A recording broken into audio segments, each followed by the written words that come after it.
The ancient Indian texts mention beautifully decorated chariots or entire palaces called Vimanas that could take off and, in a matter of seconds, fly away as far as space. Some people believe these Vimanas only existed in Indian mythology, but it's also possible that they were based on a real technology that had been lost over the centuries. According to the Vedas, ancient Indian religious texts, there was the elephant Vimana with several engines and many other types named after animals and birds. There was one for local travel, one for visiting different countries, and one for traveling to the moon and various planets. They could develop a great speed. One Vimana had the superpower of invisibility. Another one was shaped like a sphere and was built on the winds produced by Mercury. This Vimana was said to generate an enormous ray like the sun and make noise like the storm's thunder. All the Vimanas were unbreakable and perfect for attacks on foes. Now, to operate a Vimana, you'd need to know a lot of stuff, pretty much like today's airplane pilots, 32 secrets in total. They'd cover the aircraft structure and the secrets of taking off and maneuvering without crashing. That's a good thing. The pilot was also expected to know how to be seen and unseen, how to be hidden, how to be quick, how to manage contractions and expansion, and many other tricks. To hide the flying machine from foes, the pilot was instructed to move to the 8th atmospheric layer above the Earth and use the power of dark solar rays. This instruction might sound a bit weird, but there were others, more realistic ones, which still make sense in modern aeronautics.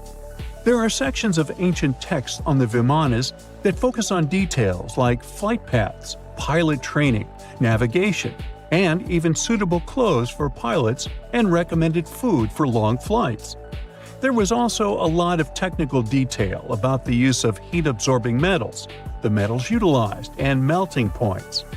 The supporters of the theory that the Vimanas were more than just myths are sure that the ancient Indians would unlikely go into all these details just for a beautiful story. So, the flying palaces might have been real and way ahead of their time, like many other great Indian inventions. Back in the 6th century BCE, an Indian physician named Sushruta basically wrote the original guide to medicine and surgery. They even called him the father of surgery for his work. Sushruta laid down the details on hundreds of medicinal plants and described complex surgical procedures. He gave instructions on nose reconstructions and skin transplants from one part of the body to another. The original method of rhinoplasty, which involved taking a piece of skin from the forehead to reconstruct the nose, is still used today. But back then, it had a slightly different purpose than surprising your followers on social media. Those nose jobs helped out folks who had lost their noses as punishment for crimes or in fights. Now, you gotta thank an ancient Indian math prodigy for the invention of zero. It might not seem like a big deal, but without it, we would have no binary system and no computers. People before the 5th century CE were only thinking about some sort of a sign to indicate nothing. The invention made addition, subtraction, and other mathematical operations a whole lot easier. You can see the oldest zero in existence carved in the wall of a temple in Gwalior, India. The Indus Valley Civilization was using rulers in 1500 BCE and earlier. Made from ivory, these rulers were found during excavations in what is present-day Pakistan and northwestern India. They were widely used in architecture with amazing accuracy. They had units corresponding to slightly over 1 inch that were marked with precise subdivisions within 5/1000ths of an inch. The next invention is more of a concept than a physical item.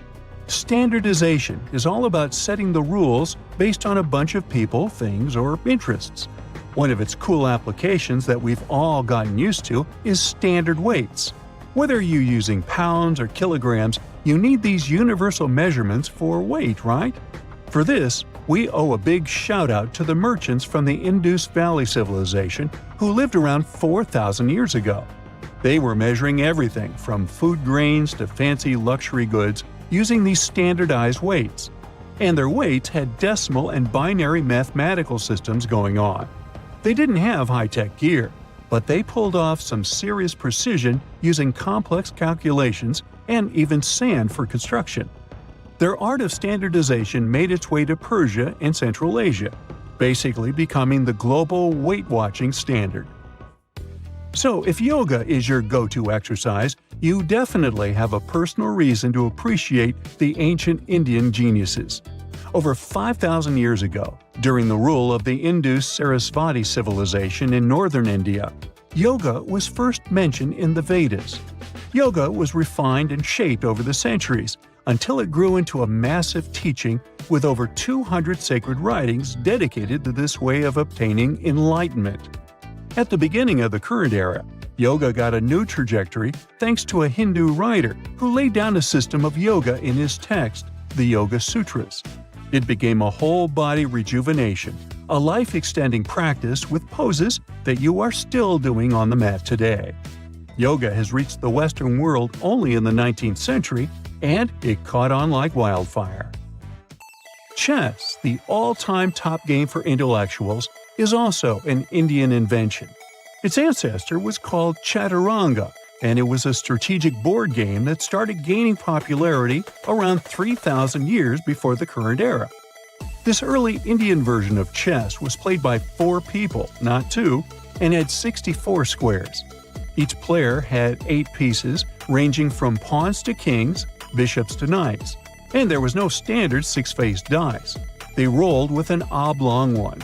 Players facing off were actually allies, forming 2 teams based on the direction they sat. Chess, that we know and love today, was first mentioned in ancient Indian literature in a legend. It said that the wife of a villain called Ravana had invented the game to amuse him. Now, the word shampoo comes from the Hindi word, which means to soothe or knead. The substance was invented in India in 1762 and was originally used for head massages, hence the name. The first shampoo was made of natural oils and herbs. British traders fell in love with the idea and brought it back with them to England. It took years for the original head massage oil to evolve into shampoo as we know it today, but it's still an Indian invention. Unlike the ancient Greeks, who wore animal skins, the Indians started cultivating cotton back in the 5th and 4th centuries before the current era. They used cotton threads to produce fabrics that soon became a huge hit in the Mediterranean and beyond. Jute and wool also have their origins in India.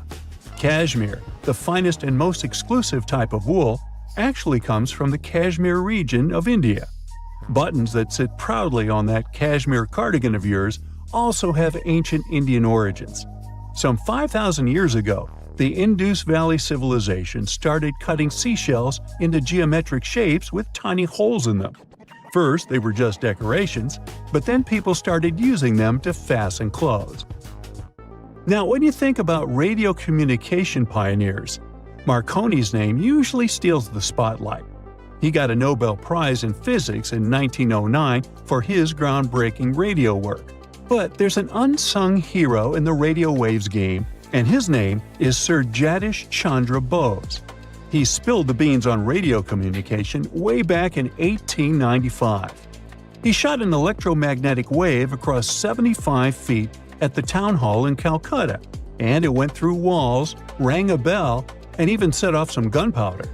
Marconi took a page from Bose's book, using his invention, the Mercury Coherer, as a blueprint for his own two-way radio. Bose didn't patent his genius creation, so he only got his credit a century later.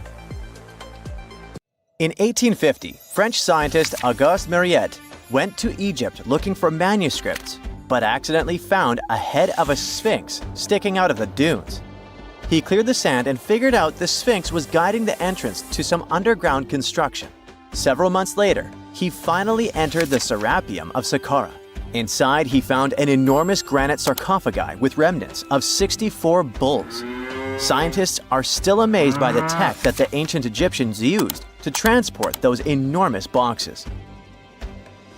The Serapeum was built around the year 3000 before the Common Era. It was an underground tomb built to honor the sacred Apis bulls of ancient Egypt. It had a long hallway, almost 500 feet long, with giant stone rooms on both sides. Some of the sarcophagi weighed as much as 50 average cars, and all of them were made with super precision with exact 90-degree angles. These sarcophagi were beautifully decorated with hieroglyphs and carvings that told stories about the lives and importance of the Apis bulls. Now, there are 24 sarcophagi left. In ancient Egypt, Apis bulls were very special animals connected to the deity Ptah. They thought the bulls carried Ptah's spirit and wisdom, helped the pharaoh, and protected the Egyptians. Priests looked for special markings on young bulls to find Apis bulls. It could be a white triangle on its forehead, which symbolized divine light, a shape on its back like a vulture's wing, and a scarab shape under its tongue, which stood for rebirth. If a bull had these signs, they believed it was chosen by Ptah and treated it like royalty. The chosen bulls lived in a special temple in Memphis, the city where they worshipped Ptah. They received the best care and offerings from visitors who wanted their blessings. When an Apis bull passed away, it was treated with great honor and mummified. When Mariette entered the Serapeum, he noticed traces of rollers on the gallery's floor and found 2 wooden horizontal winches. Each had 8 levers. Later, other explorers saw double rails. The burial chambers were lower than the hallway floor. To get the boxes into place, workers filled the chambers with sand so the sarcophagi could be rolled in straight. Then they slowly removed the sand to gently lower the boxes into perfectly cut spaces in the bedrock. A carved stone sign found in the Serapeum said it took 28 days to move just one sarcophagus and its lid into its spot during the time of Ptolemy II. The extreme precision of the sarcophagi with 90-degree angles also has an explanation. Ancient Egyptians wrote texts, or rather, papyrus, on geometry a long time ago. It shows that they knew the approximate number pi and could calculate the volume of a pyramid with its top cut off. If they could figure out complicated math like that back then, it makes sense that they could also carve perfectly flat surfaces 500 years later. All this sounds pretty legit, but some people think certain things don't add up here. The size of boxes is way larger than the size of bulls, yet they buried pharaohs in tiny coffins that barely fit their bodies. The sarcophagi are made out of granite with crazy precision, and they could have just used limestone, which would have made things way easier. The transportation of the boxes seems pretty simple, but only in theory. If one person could pull about 440 pounds, then at least 250 people would be needed to pull just one box. The tunnels in the Serapeum are really narrow, only about 2 feet wider than the boxes themselves. There's no way hundreds of people could have squeezed into those tight spaces to pull the boxes. And even if they did, how would they turn the box in the cramped corridor, lower it into its niche, and place it perfectly in the middle? Somehow, they did this 24 times, and every box is centered perfectly. Plus, the chambers were dusty, and there were no signs of soot from lamps. This means they must have worked in almost complete darkness. The real use of the boxes could also be different. A long time ago, even before the Egyptian pharaohs ruled, the local people already knew how to use fermentation. It happens when tiny organisms called yeast eat certain ingredients like starch and turn them into gas and ethanol. So someone in ancient Egypt probably put food like barley, bread, and even meat inside a giant stone box, then closed it tight with a heavy lid. These stone boxes, carved from granite, were so precisely made that they were almost completely sealed, so nothing could escape from it. As the yeast inside the box started working, it created more and more CO2 gas. It built up pressure inside the box. The granite boxes were incredibly strong. They could handle more pressure than a car tire can hold. When granite was squeezed under such pressure, its crystals produced a tiny electric charge. This effect was possible because granite contains quartz, a material that reacts to pressure this way. The process also needed meat or animal parts, possibly to help the yeast grow better. Meat contains something called oleic acid, which yeast needs to keep growing and to survive the bad effects of the ethanol it produces.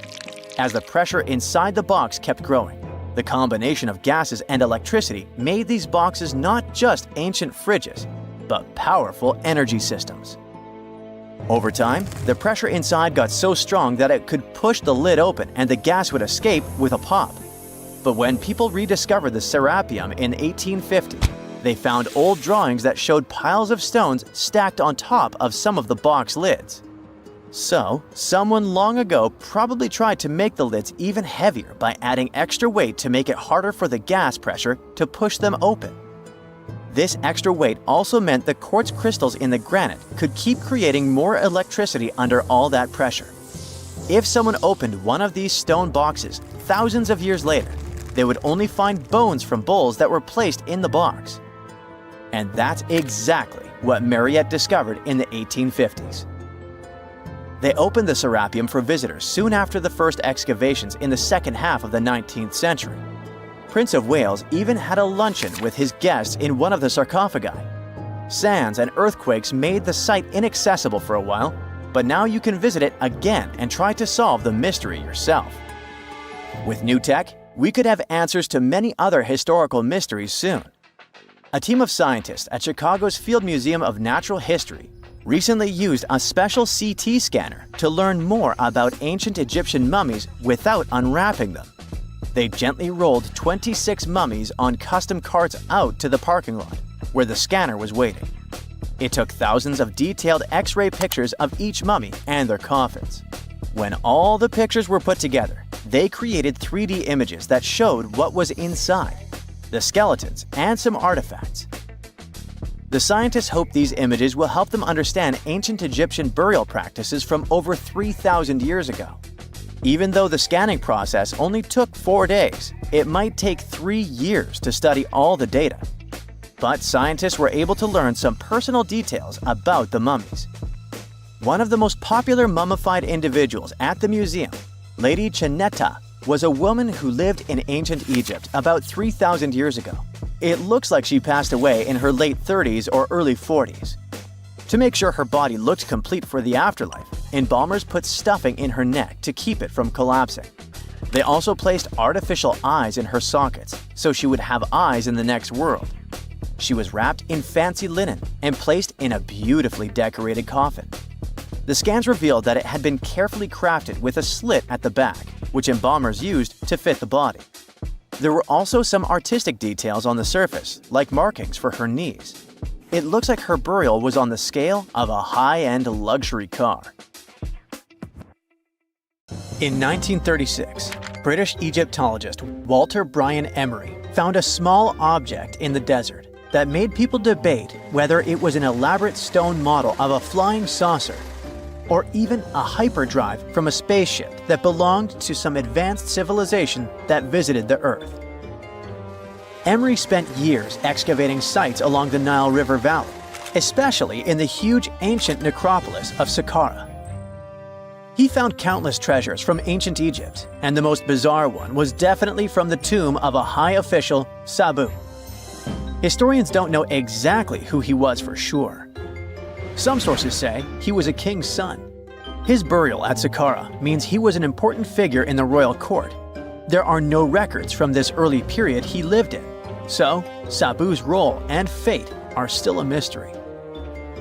Inside his tomb, scientists found 7 funerary chambers, each filled with traditional grave goods: animal bones, flint tools, pottery, ivory objects, and stone bowls.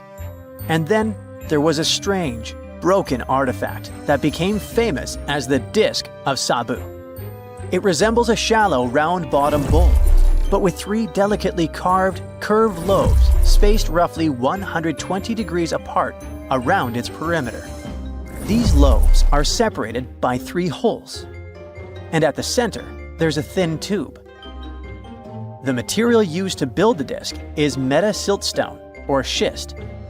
This type of rock is fragile, highly porous, and super difficult to carve. It flakes easily and crumbles under pressure. So how they made the disc out of it with rather simple stone and copper tools from 3000 BCE is still a mystery. The next big question is why they decided to bury Sabu with it. Perhaps if we knew its true purpose, it would make more sense. When it was first discovered, archaeologists thought it was nothing more than a vase, an incense burner, or a ceremonial decoration. But those who took a closer look from the point of view of an engineer decided it could actually be a component of a larger mechanism. An amateur historian made an exact copy of the artifact with a 3D printer, and it turned out that the disc of Sabu was an ancient impeller, a crucial part of a centrifugal pump. When they put it in a housing and span at high speeds using the small central shaft, the disc was able to displace water. When it was tested without a housing, the disc created a powerful vortex. It became clear that the curved lobes and slightly concave shape of the disc weren't random. It was probably all engineered to move water with remarkable efficiency, like a powerful pump mechanism. Ancient Egypt's entire civilization depended on irrigation. Later dynasties perfected basin irrigation and managed to control the rise and fall of the Nile to take the most from agriculture. So, the engineers of the first dynasty may have been experimenting with advanced irrigation techniques thousands of years earlier than scientists previously thought. But then again, some people have doubts schist is strong enough to be used for a pumping mechanism. They suggest that artisans from Egypt's first dynasty were trying to recreate an even older object, using whatever tools and materials they had. It could be a stone replica of something originally made from metal, possibly belonging to a civilization far older and more advanced than ancient Egypt itself. One Swiss author takes this idea even further and proposes that the disc is a copy of a component from an extraterrestrial spaceship's hyperdrive, or stone model of a flying saucer. One French researcher believes the disc of Sabu was part of a secret massive factory system to manufacture sodium carbonate inside pyramids. Some people suggest that the disc may have been a primitive tool for weaving ropes. The lobes held strands of silk or fiber that were twisted into twine when it was spun. Or it may have been a gigantic lamp. Another historical mystery is a map from 1513 that is believed to be the oldest surviving detailed map showing the Americas. The author of the map is a Turkish captain, Piri Reis. He never crossed the ocean himself and put together this map from 20 regional maps. He used an Arab map of India, 4 Portuguese maps showing India and China, and a map of America by Christopher Columbus as he saw it. This last map was lost for many years, so Reis's map gave us an idea of what Columbus must have recorded during his third voyage to the New World. A historian who studied the map suggested that it showed Antarctica in prehistoric times because it strangely resembled Antarctica's true coastline, the way it looked when it was free of ice. But it was later proven that this idea wasn't right. Another idea that rocked the science world was Klerksdorp spheres. They were found in deposits of mineral pyrophyllite in South Africa and looked like tiny ancient cricket balls with lines around the middle. Back in the 1980s, there was a theory that some super advanced pre-flood civilization we know nothing about had made these spheres. One journalist shared stories about how they rotated on their own in a display case. There was also a TV show that invited a psychic who was telling everyone the spheres were pieces of an ancient spaceship. But according to geologists, these spheres are pretty regular spherical objects formed from different minerals than the surrounding rock. The seam-like lines on them are just imprints from the host rock's layers building up over time. The Klerksdorp spheres come in different shapes, from flattened spheres to distinct discs. As for that episode when one of these spheres spun on its own, the curator of the Klerksdorp Museum cleared that up too. He said that when he put one sphere on its glass shelf when the journalist came to visit, the sphere rotated a bit because it's round. There are some gold mining activities going on nearby, so the land where the museum stands often experiences earth tremors. In a remote part of China, there are some bizarre pipe-like formations known as the Beigon Pipes. A local explorer found them back in 1996 protruding from Mount Bagan and along the shores of Tosan Lake nearby. Some people thought they were the work of ancient guests from other planets. When scientists tested samples of the pipe material, they found out that they contained mostly common minerals, but there was a mysterious 8% of unknown stuff. Some extra tests showed that these pipes had been there before humans. Chinese geologists later visited the site and suggested that these pipes were formed naturally over time. It was probably fossilized tree roots from the area's super green past. It's still a real mystery with no clear-cut answer. While digging a trench along a river in Romania, workers found a wedge, which is now famous as the aluminum wedge of Ajud, or the object of Ajud. Right next to it, there were some mastodon bones. Those distant relatives of elephants lived 11,000 years ago. So some people concluded the wedge is of the same age. The cool part is that it's made of aluminum, but this metal wasn't discovered until the 1800s. This material requires serious heat to produce. The wedge is said to be covered in a thick layer of oxide that's been sitting there for hundreds of years. Some folks believe this wedge must have crash-landed here on a spacecraft from some other planet. Some scientists think it's all a hoax, and others suppose it might be a human-made object with an unknown purpose. Humans invest a lot of time and money exploring the unknown. First outer space, then the ocean floor. But there's another frontier we're trying to conquer. Scientists call it the deep frontier. I'm talking about how far down to the Earth's core we've made it so far. During the 60s, humans tried digging the deepest man-made hole on Earth. This took us deep into the Arctic Circle. What later became known as the super deep borehole is also the deepest artificial point on Earth, reaching the depth of 40,230 feet. It took 20 years to drill this far into the Earth's crust, and researchers say this is only about 1/3 of the way through to the mantle. Here's a quick anatomy of our planet.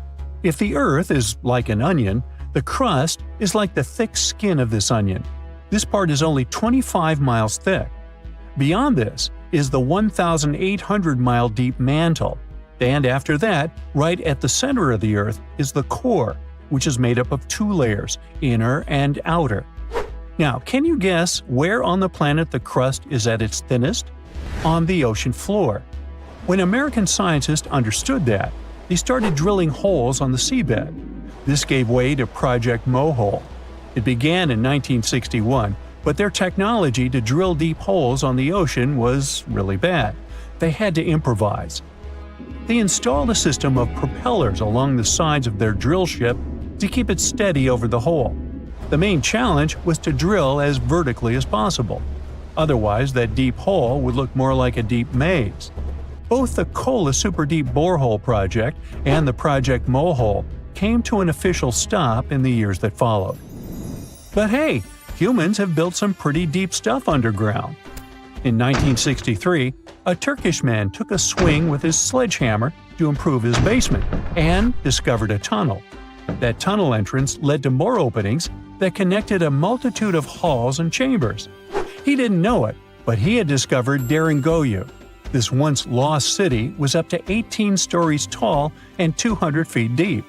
The city was large enough to host 20,000 people, and it was simply standing beneath Cappadocia in Turkey the whole time. Cappadocia hosts hundreds of subterranean dwellings. 40 of these underground cities are at least 2 stories high, but none of them are as huge as Deringoyu. There's not a lot of historical accounts of how Deringoyu was born.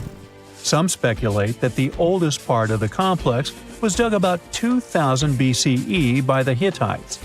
The Hittites were an Indo-European civilization who formed one of the first major civilizations of the Bronze Age in West Asia.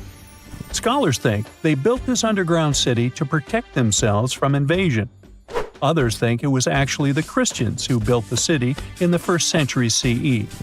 They speculate that it could have been constructed to protect people from the intense temperature variations, extreme heat in summer and freezing cold in winter. Geographically, the terrain under Cappadocia is great for building. The rocks are soft, which makes tunneling easier. For that same reason, opening large caves underground is fragile. That's why most chambers have pillars that support them.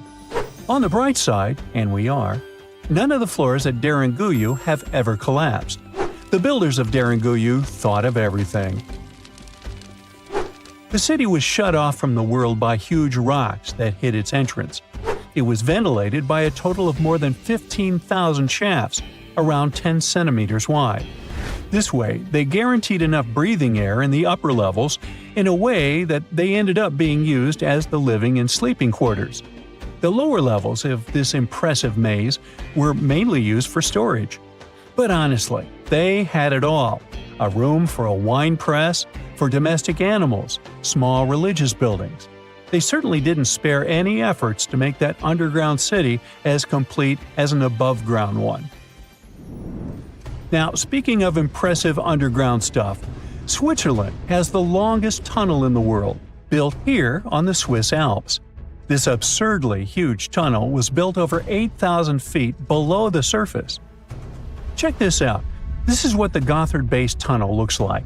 The first idea to build the tunnel was put forward as early as 1947, but construction only officially began in 1999. It took them years to approve the project and then scout for the perfect location. Even so, the 73 different rock types that compose Massif turned the construction into a real challenge. Some of the rocks were as hard as granite, and others were as soft as sandstone. This meant they needed different approaches and equipment so the whole thing wouldn't crumble down. Overall, they had to excavate about 28 million metric tons of rock to make way for the tunnel. There were many other challenges to build that far into the earth. The deeper into the mountain they got, the hotter the temperatures were. Since there's no natural ventilation, temperatures would get as high as 115 degrees Fahrenheit, making it really hard for workers to endure. The tunnel stretches for 35 miles from one end to the other. During the construction, workers had to use 4 massive tunnel boring machines, aka moles, to penetrate through the massif. Each of these moles was around 1,400 feet long. But that was one of the best things they could do, since these machines limit the disturbance to the surrounding ground and help to produce a smooth tunnel wall. You'd never guess that the world's deepest basement belongs to the Sydney Opera House in Australia. The building goes as deep underground as it grows above ground. But this basement isn't just the Opera House's foundation, it's a parking lot. This unique parking garage penetrates 120 feet underground, or 12 stories deep, while most car parks are only 4 or 5 stories deep. But that's not all that makes it unique.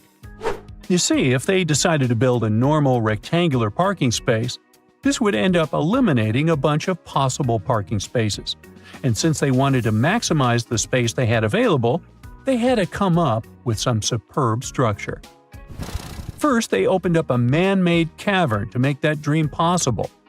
Then they had to come up with a design. That's what led to the donut-shaped cavern, or what engineers call a double helix.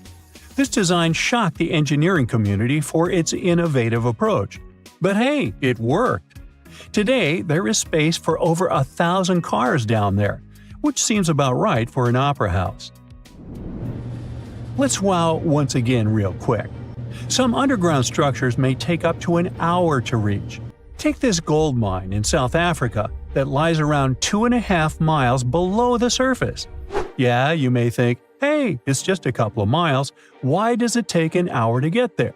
But the conditions are hard and it's not for the weak. But Milan Ladina, an Ecuadorian runner, even completed a half marathon there, despite temperatures reaching 104 degrees Fahrenheit, high humidity at 80%, and an atmospheric pressure of 1.4, comparable to what divers experience 5 meters under the sea. Yikes. No man shall ever find my tomb. That's what, according to rumors, Cleopatra once said. Rumor has it really wasn't about the gender. She wanted no living soul to disturb her, and I think she meant that no human would ever discover the location of her grave. But, surprisingly, it was indeed a woman who was closer than anyone before to finally discovering the Queen's resting place. Meet Kathleen Martinez Berry, a criminal lawyer turned archaeologist. She got so intrigued with Cleopatra's story that she packed her bags and went to Egypt with no official support and even no permission from the authorities. All she had was pure determination to find the Queen's tomb. Now, you could say Kathleen had always been ahead of the game. She skipped grades in school, mastered piano, chess, swimming, and martial arts, and grew up listening to top intellectuals debating in her home. And she even got her law degree at just 19, and archaeology was her side passion. She had never actually been to Egypt, never dug up a single artifact. But her fascination with Cleopatra went all the way back to an argument with her father in 1990. That day, she walked into his library looking for a copy of Antony and Cleopatra by Shakespeare. Her dad, Fausto Martinez, a professor and legal expert, casually called Cleopatra a seductress. Kathleen wasn't having it. She fired back, arguing that history had been totally unfair to Cleopatra. The Romans, she said, wanted to destroy her reputation, and for centuries, people had just believed their version of the story.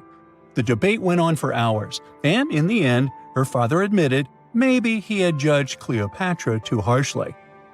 That conversation changed everything for Kathleen. From that day on, she read every ancient text she could find, especially Plutarch's account of Cleopatra and Mark Antony. The more she learned, the more convinced she became that Cleopatra wasn't just some queen who fell for the wrong guy. She was a genius, playing a dangerous political game to keep Egypt independent. And the more she read, the more she started thinking, what if everyone had been looking for Cleopatra's tomb in the wrong place? That thought stuck with her. When she was caring for her second child, she earned a master's in archaeology. Multitasking. That reignited an obsession that would take over her life, uncovering the truth about Cleopatra. Even though most experts believe that Cleopatra's tomb, along with the final resting place of 13 other Ptolemaic rulers, lies somewhere beneath modern-day Alexandria, Dr. Martinez has a different idea. She believes Cleopatra was buried at Taposiris Magna, an ancient temple dedicated to Osiris, the Egyptian deity of the afterlife. But she still needed an ancient foundation plate. These plates, about the size of a smartphone, were placed beneath important temple structures and often contained inscriptions explaining when and why the temple was built. If she could find a plate that confirmed the temple was dedicated to Isis, Cleopatra's patron deity, she'd have solid proof that this was the right place to look. Nothing could deter Martinez. She excavated the entire temple site, digging deeper than anyone before her. Her team found coins with Cleopatra's name and face stamped on them. It meant Cleopatra had a direct connection to this site. Then, they uncovered something even more interesting: a tunnel used to bring water to people, leading straight from the temple into the Mediterranean Sea. So, if parts of the temple had already sunken into the water, could Cleopatra's tomb be down there too? Martinez needed proof to convince Egyptian authorities to let her search underwater. And, against all odds, she found the missing foundation plate. On it, the pharaoh offered a large area of Nubia to deity Isis. That was it, the confirmation she needed. The temple was indeed dedicated to Isis, proving her theory wasn't just speculation. If one temple was on land, Martinez suspected the second temple, possibly Cleopatra's tomb, had collapsed into the sea. She needed help from experts in underwater archaeology, so she reached out to Robert Ballard, the guy who discovered the Titanic. With support from the Egyptian authorities, she and her team began exploring the waters off the coast of Alexandria. And what they found was mind-blowing. Underwater, they discovered massive stone structures, some standing 6 to 10 feet tall, right where the coastline would have been thousands of years ago. They also found basalt blocks, the same material used in the statues from the first temple. That meant one thing: those weren't just random rocks. They were the remains of a lost city, buried beneath the sea for centuries. Now, we can only wait and see whether Martinez and her team will be able to unravel one of the greatest mysteries of the past left by the outstanding woman that was Cleopatra. Here's some backstory. After her father, Ptolemy VII, passed away, Egypt's throne went to both Ptolemy VIII and Cleopatra, or so it seemed. Cleopatra, just 18 at the time, allegedly married her 10-year-old brother. Yeah, ancient royalty had some different customs, though there's no solid proof of that. But sibling love didn't last long. Young Ptolemy decided he wanted all the power for himself and tried to push Cleopatra out. Forced to flee the country, she didn't just sit around feeling sorry for herself. She raised an army, ready to march back and take what was hers. That's how, at 21, she was already in the Sinai Desert, leading an army and planning her return to the throne. Now, by that time, Cleopatra had already been locked in a powerful political, and not only political, alliance with Julius Caesar. In June 47 BC, she gave birth to a son, Ptolemy Caesar, better known as Caesarion, who, many believe, was Caesar's child. But that didn't stop her from playing by Egyptian royal rules. And her husband number 2, her other brother, Ptolemy XIV. Yep, despite her ongoing affair with Caesar, Cleopatra married yet another sibling, because, in her world, keeping the throne in the family was the name of the game. Now, marriage aside, Cleopatra's bond with Caesar stayed strong. She even traveled to Rome with Ptolemy XIV for a state visit. But instead of playing the role of a dutiful queen, she stayed in Caesar's private villa by the Tiber River. But after Julius Caesar lost his life in 44 BCE on the Ides of March, Cleopatra's political standing became shaky. To make matters worse, her brother-husband Ptolemy XIV passed away soon after, and some suspect Cleopatra had a hand in it, leaving her as the sole ruler of Egypt. Meanwhile, back in Rome, Mark Antony was rising to power as Caesar's presumed successor. Wanting to size up the Queen of Egypt, he summoned Cleopatra, and she did not disappoint. Sailing into town on a lavish barge dressed as a deity, Cleopatra made quite an entrance. Antony was instantly mesmerized, so much so that he left his third wife back in Rome and followed Cleopatra to Alexandria, where their relationship turned into a full-blown royal affair. The two had 3 children together. Together, they waged war against Caesar's adopted son, Octavian, in a battle for control of the Roman Empire. The last time the queen was seen, she was in her mausoleum, dressed in full royal splendor, diadem on her head, lying on what Plutarch called a golden couch. When Antony and Cleopatra lost at Actium, Octavian's forces marched into Alexandria. Cleopatra apparently knew the end was near, so she locked herself inside her mausoleum, surrounded by gold, silver, pearls, and priceless art. Those were the treasures she threatened to burn rather than let the Romans take them. Antony, meanwhile, wasn't going to let the Romans capture him alive. He wounded himself with his own sword, but before he passed away, he was carried to Cleopatra's side. She held him as he took his last breath in her arms. A little over a week later, Cleopatra made her own choice. Rather than face humiliation as Octavia's prisoner, she ended her life. Legend says it was the bite of a deadly asp, though history isn't quite clear on that. At the time, Cleopatra was only 39. Sounds like a rather full life to me. There you are, trekking across a desert on foot. It's hot, you're terribly thirsty, and now you gotta walk around this stupid wall. Wait, a wall in the middle of a sandy, lifeless nowhere? Exactly, a wall in the northern Saudi desert. Archaeologists have just made a super exciting discovery, and what they found was not just a single wall. No, it was a whole ancient walled city that might date back to 2400 BCE. They think this place was home to around 500 people and could have been used for 1,000 years. This discovery is groundbreaking. It means that the area could have been way more advanced than anyone expected. The city was well organized, with different zones for living, towers and strong walls for protection, and different sections for all kinds of daily life. This ancient city, now called Al-Natab, was basically an oasis town. And it's great since it can give us a peek into what life might have been like in this desert thousands of years ago. Apparently, they had clearly separated areas, like residential sections, a cemetery, farmland, and even a town center. This oasis city, found in the Khaybar area, is the first big organized settlement from the 2nd or 3rd millennium BCE that researchers have uncovered in northwestern Arabia.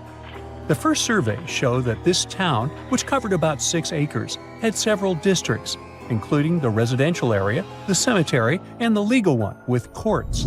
The houses were set up in neat rows, all connected by small roads. Those streets kept the residential area separate from the rest of the town.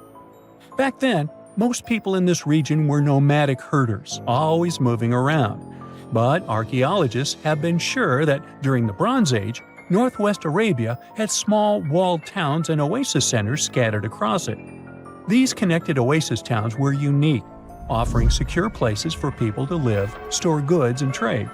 They started showing the beginnings of urban planning, which hints that people of that time were already starting to settle down and organize communities more seriously. The research team estimated that there were about 50 homes in Al-Natab, but that number could go up to 70 as they keep digging. They think that a few hundred people lived there, and probably one of the coolest things is that some houses went up to 3 stories tall. Built on a slope near a couple of major trade routes, this city was set up in a prime spot. Now, one of the most impressive things about this place is its water supply. The oasis had springs and aquifers, which are underground water sources, and such conditions were perfect for farming. Those water sources meant residents could grow their own food, making the town self-sufficient. The outer walls probably helped control who could enter the town and get access to its resources. This settled way of life was an impressive shift from nomadic living to a more agro-pastoral lifestyle, which means a mix of farming and herding animals. Another find that supports this theory is a bunch of tools, like grinding stones, mortars, and pestles, discovered inside the town. People there must have ground grains and prepared food. They had a diet of cereals, meat, and milk from animals they raised themselves. These astonishing findings show that the inhabitants of the town could easily feed themselves and were surprisingly advanced for that time. Thanks to better access to Saudi Arabia in the past couple of decades, archaeologists now have a much clearer picture of what life there was like thousands of years ago. The most exciting thing is that Al-Natab might have been part of a whole network of similar fortified oasis towns spread across the region, and all of these connected sites could show us how trade routes and small settlements worked together at that time in that arid area. Now, at the same time, this recent discovery isn't the only one that has the scientific world buzzing with excitement. How about we visit Egypt and see for ourselves? After all, archaeologists have just found a stash of ancient Egyptian and Greek treasure underwater. They were exploring the lost city of Thonis Heraklion off the coast of Egypt, which sank more than 1,000 years ago. This city was legendary, and nobody even knew where it was until it was rediscovered in 2000. Now they're uncovering more and more, and on this dive, they found a pile of gold and silver treasures. Those were probably used in rituals to bless Egyptian pharaohs when they took the throne. The researchers even found an ancient Greek temple dedicated to Aphrodite and some super old Greek weapons. Frank Gaudio, the lead archaeologist, said it was astonishing that those delicate objects had survived the disaster that brought the city down. Back in its prime, Thonis Heraklion was one of the biggest port cities in the Mediterranean. It was a huge center of social life and was the main entry point for ships from Greece coming into Egypt. But tragically, due to rising waters, earthquakes, and a catastrophic tidal wave, the soil underneath the city literally turned into mush, and then the entire city sank into the Mediterranean. It was forgotten until Gaudio's team found it in 2000. Since then, they've been uncovering new parts of the city and piecing together its history little by little. If a lost underwater city doesn't seem impressive enough, we can travel to the Amazon. The discovery made there is truly mind-boggling. For centuries, people have talked about lost cities deep in the Amazon, like El Dorado, that mythical city of gold that lured Spanish explorers into the jungle. A lot of them never came back. Then, in the 1900s, a British explorer named Percy Fawcett went searching for what he called the lost city of Z, and he too disappeared. But now, finally, scientists have actually found proof that those lost cities in the Amazon were real all along. A team of scientists use a tech called LiDAR, which basically allows you to see through thick jungle from above by bouncing light beams off the ground. They flew over the jungle in Bolivia in a helicopter about 650 feet up and mapped out those hidden ancient cities. What they found were ruins of a huge urban settlement built by the Kasarabi people who lived there from 500 to 1400 CE. And it wasn't just a couple of buildings here and there. No, the LiDAR maps revealed massive urban centers, pyramids, platforms, roads, canals, and causeways, all carefully laid out. Turns out the Amazon wasn't just an untouched jungle. It was once home to big, complex cities. A scientist from the German Archaeological Institute explained that Europeans had long ignored the possibility of ancient Amazonian cities, but the LiDAR maps showed they were wrong. The new maps have revealed 26 sites, including 11 that no one even knew existed. Researchers have discovered two main city sites, Landivar and Kotoka. They had massive moat causeways stretching out like spokes on a wheel, linking the main cities with smaller surrounding settlements. Some of the canals even connected the cities to rivers and a big lake, which allowed water to flow through the area. Over the years, scientists found scattered ruins all over this region, but the thick jungle made it nearly impossible to connect the dots and see if or how they were related. With LiDAR, the whole layout came to life, showing that those sites were part of a much larger, organized urban system. It's now also clear that the sites had a greater meaning, since everything is lined up in a way that could be symbolic of the spiritual beliefs of the inhabitants. The Kasarabi culture isn't as famous as the Maya, but they had a thriving society in an area that faced huge challenges, like yearly flooding. And although the nearby Andes had their own monumental sites, the Kasarabi were doing something absolutely unique. They even had reservoirs to store water, which suggests they might have been dealing with occasional droughts, which is pretty unusual for the Amazon. Actually, those terrible droughts could be why the Kasarabi eventually left their cities around 1400 CE. They found the tomb of a royal doctor who lived over 4,000 years ago, a man who held pharaohs' lives in his hands. This man knew secrets that only deities and kings were allowed to hear. And yet, when they opened his tomb in 2024, there was no body, just vivid paintings, untouched by time, and cryptic symbols carved into stone. Who was he, and why was he buried with spells linked to a scorpion deity? The tomb was buried deep beneath the sands of Saqqara. The doctor's name was Tete Nebefu. He lived around 4,100 years ago, during one of Egypt's most mysterious turning points, right at the edge of glory and collapse. These were the final days of Egypt's Old Kingdom. The sun still glinted off freshly built pyramids, but the shadows were already creeping in. The pharaoh, Pepi II, had ruled longer than anyone before him, 90 years. But by the end of his reign, the country was cracking. The power was slipping, the regional leaders were rising, and the Nile floods grew unpredictable. In this shaky period, the mysterious doctor thrived. His tomb was discovered by a Swiss-French archaeological team in the shadows of old pyramids. The weirdest part was that when they uncovered his burial chamber, they found no body, no golden treasures either. Unfortunately, the tomb had been robbed long ago. But what remained was something even more fascinating: the words and images left on the walls. The paintings are still vibrant, bright colors that somehow survived all those years underground. The walls show jars, containers, strange abstract patterns, and geometric shapes. And then there are hieroglyphs, lines and lines of sacred script carved with precision, like someone had poured their soul into every curve. These inscriptions revealed who Teti Nebefu truly was. Turns out, he wasn't just any doctor. He was the conjurer of Serket. Now, Serket was the female deity of scorpions, sacred and terrifying. Egyptians believed she could stop venom, heal bites, and protect the living from toxic elements. The title, Conjurer of Serket, meant Tete Nebi Fu was a specialist in treating dangerous stings and bites. And if he got an entire tomb for himself, he may have been Egypt's top expert in those things, a man who healed with both medicine and magic. But that wasn't all.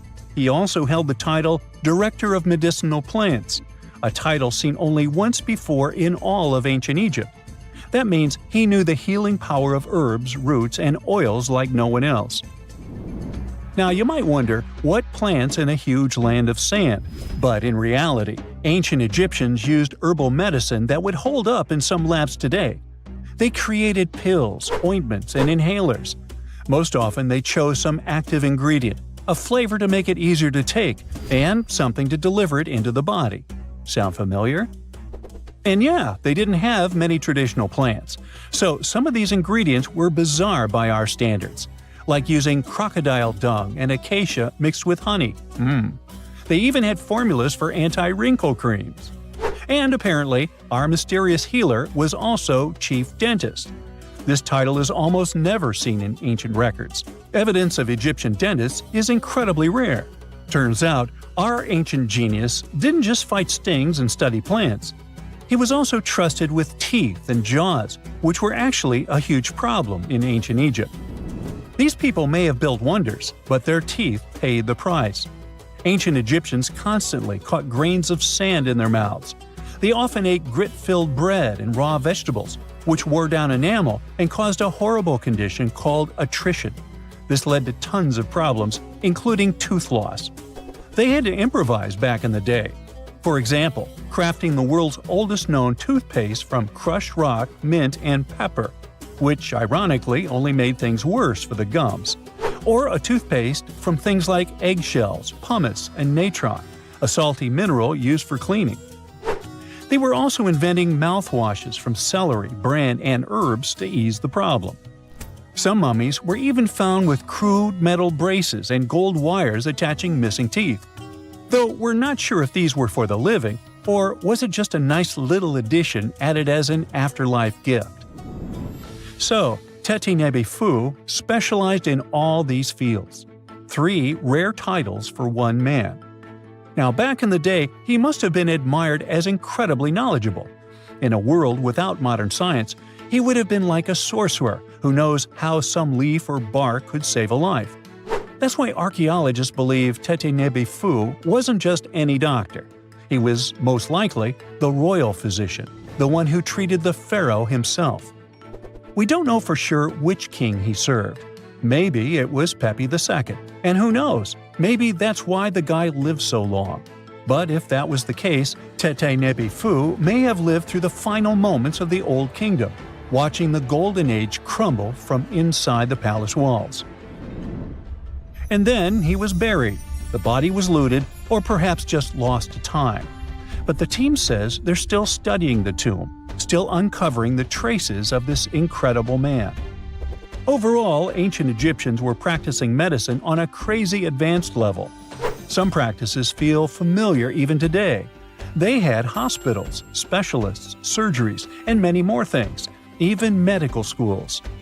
Both men and women were allowed to be doctors. They healed with various methods and practiced surgery with actual tools, scalpels, forceps, even sutures. Some doctors treated only the eyes, others the teeth, the stomach, or even what they called the hidden diseases. They knew how to clean and dress wounds, could set broken bones using splints made of wood or reeds wrapped in linen, and even prevented infections. There were even proctologists. They also built the first prosthetics, like a wooden toe with leather straps that help people walk normally again. The oldest known prosthetic is 3,000 years old. Now, the most shocking part is how they actually even tried to remove tumors. A recent study looked at a 4,000 years old skull. It belonged to a man in his 30s. There were signs of past tumors, and around 3 of them, there were marks, surgical cuts made with a metal tool. That suggests someone attempted to remove or study them, maybe treatment, maybe an autopsy. There was another skull of a woman over 50 years old. It also showed similar signs, but with healed fractures from an earlier injury, which is amazing because her treatment might have actually been successful. Being a healer in this society meant something powerful.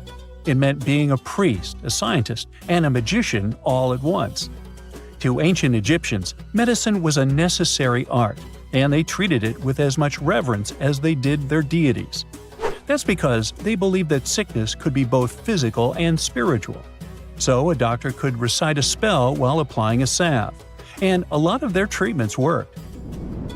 The reputation of doctors in ancient Egypt was so strong that leaders from other parts of the ancient world, like Persia, actually sought them out. Even Homer, the Greek poet, once said the Egyptians were the most skilled healers of all. Of course, their understanding of the human body wasn't perfect. For example, they thought the heart controlled thought and emotion. They also didn't know what the brain really did. But their approach, observe symptoms, diagnose, and treat, well, that's modern medicine. Sure, they prayed over the wound, but they also healed it, didn't they? Their most famous physician was Imhotep. That guy was a true polymath, an architect, priest, and a healer who became so revered he was later worshipped as a deity of medicine. Yep, a human who was so cool they turned him into a deity. He lived 2,000 years before Hippocrates, the so-called father of medicine. And yet, some people joke we should drop the Hippocratic Oath altogether and swear an Imhotepic Oath instead. These people weren't just laying the foundations of pyramids, they were laying the foundations of healthcare. The year is 1923. Two teenagers sneak out of their homes in the middle of the night in Florida City. Rumor had it that an old man was building a rock castle by himself. But every time someone tried to see what the old man was doing, he would stop working.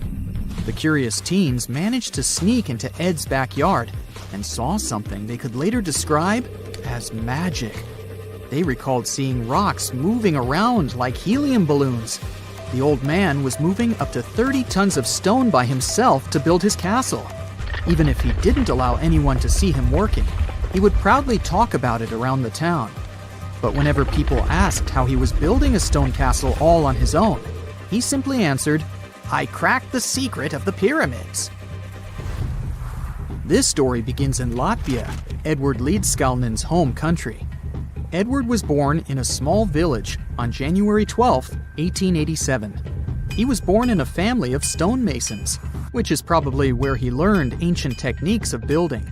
However, he grew up as a sickly boy, which meant he could never carry much weight or undergo heavy physical activity.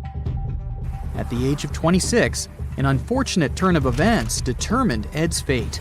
The love of his life broke off their engagement, and heartbroken Ed decided to move to the United States. He lived in a couple of American states before finally moving to Florida, where his life's adventure started. Ed spent years searching for the right spot of land to build his dream house. He always rejected good farmland. When people wondered why, he only smiled. Finally, when he bought land of his own, it was deemed terrible by his close friends. The soil was bedrock. He could neither plow nor farm it, but it seemed perfect for what he was seeking to build. Ed's close friends would often describe him as eccentric. When asked why he wanted to build a house, he would only say, "It's for my sweet 16. Someday she's coming back." Then, he changed the topic of the conversation. It took Ed about 30 years to finish Coral Castle, and he did it all by himself. He would only work under the cloak of night and never let anyone see what he was doing. The completed Coral Castle embodies a number of unsolved mysteries. If you were to visit the site back then, you'd have to go through a 9-ton, 8-foot-tall revolving gate door that even a kid could push with just one finger. Ed was so proud of this door that he originally named the site Rock Gate Park. It was renamed Coral Castle only much later, after Ed's passing. Once inside, visitors would access the incredible wonders of Ed's constructions: towers, mystic symbols, furniture, and swing sets, all made entirely of monolithic blocks of stone. The stones are set on top of each other, using only their weight to keep them together. And believe it or not, the entire park gathers around 1,100 tons of stone. Today, if you visit Ed's living quarters, you'll even see the simple instruments he used to construct all of this: chisels, hammers, ropes, and pulleys. The type of work he did is difficult even with modern-day equipment, let alone without it. Coral Castle's main mystery lies in how Ed managed to do it. The only photograph of Ed Leedskalnin at work shows a simple leverage structure of a chain hoist attached to a wooden tripod. The tripod was made of old telephone poles with a small wooden box on top. What was in the box is, of course, a mystery. Unfortunately, he took his secrets with him, not sharing the truth of his work with anyone else. Yet, not all is lost, as there are many theories and speculation surrounding what could have happened there. One theory says that there is a harmonic grid inside the Earth's surface, something that would create anti-gravity spots around the globe. It's believed that Coral Castle was built in such a spot. This could explain why it took Ed so long to find land that pleased him. Maybe what he was looking for was a place that allowed him to experiment with anti-gravity forces. Yet, whenever Ed talked about his work, he would say he understood the laws of weight and leverage, and, sure thing, that he had cracked the secret of the pyramid builders. And what secret is that, you might ask? According to Ed himself, it has to do with magnetism. He even published a pamphlet called Magnetic Current. There, he explains that every object has magnetic particles inside of them.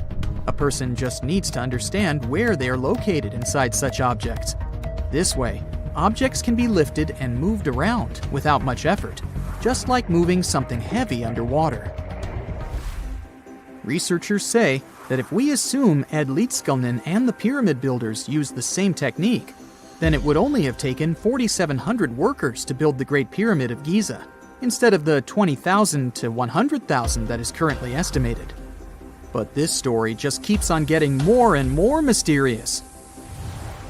In the late 1920s, Ed was finishing the construction of Coral Castle in Florida City. Rumors about his work had spread around town. People said Ed was hiding a stash of money somewhere in his living quarters. One night, a group of men waited until Ed was alone and broke into the castle to rob him. They couldn't find the money and, luckily, didn't harm Ed. But in the following days, he decided that it was best he moved out of that land. Of course, he took more than his toothbrush along with him. Ed decided to move the entire Coral Castle to another land 10 kilometers away from where he had built the park. Legend says he hired a truck driver and asked him to swear secrecy about what Ed intended to do. He asked the driver to look away while Ed loaded the truck by himself, moving all of the rocks without any help. With the truck loaded, Ed and his castle moved to Homestead, Florida, where the park is located until this day. In 1986, a group of engineers from Florida University was called to try to fix the park's gate entrance, the 9-ton revolving door that Ed was so proud of. They arrived with plenty of modern-day equipment, including a 20-ton crane. When the engineers took the door down, they noticed that Ed had used a strange circular stone at the bottom of the revolving door. The engineers couldn't understand how this frisbee-sized rock could withstand 9 tons of weight without breaking into pieces. They sent the rock to the geology department at the University of Florida, but the geologists simply returned the rock, saying they couldn't find a match of this rock in their databases. They couldn't determine its origin. The engineers put the 9-ton gate back into place, trying to use other techniques.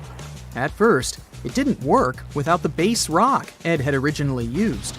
So, they had to cut the gate rock to make it work as a revolving door once again, proving that modern-day technology couldn't replicate what Ed had done single-handedly. Fast forward to 2011, and another man claimed to have cracked the code of the pyramid builders and Ed Leedskalnin himself.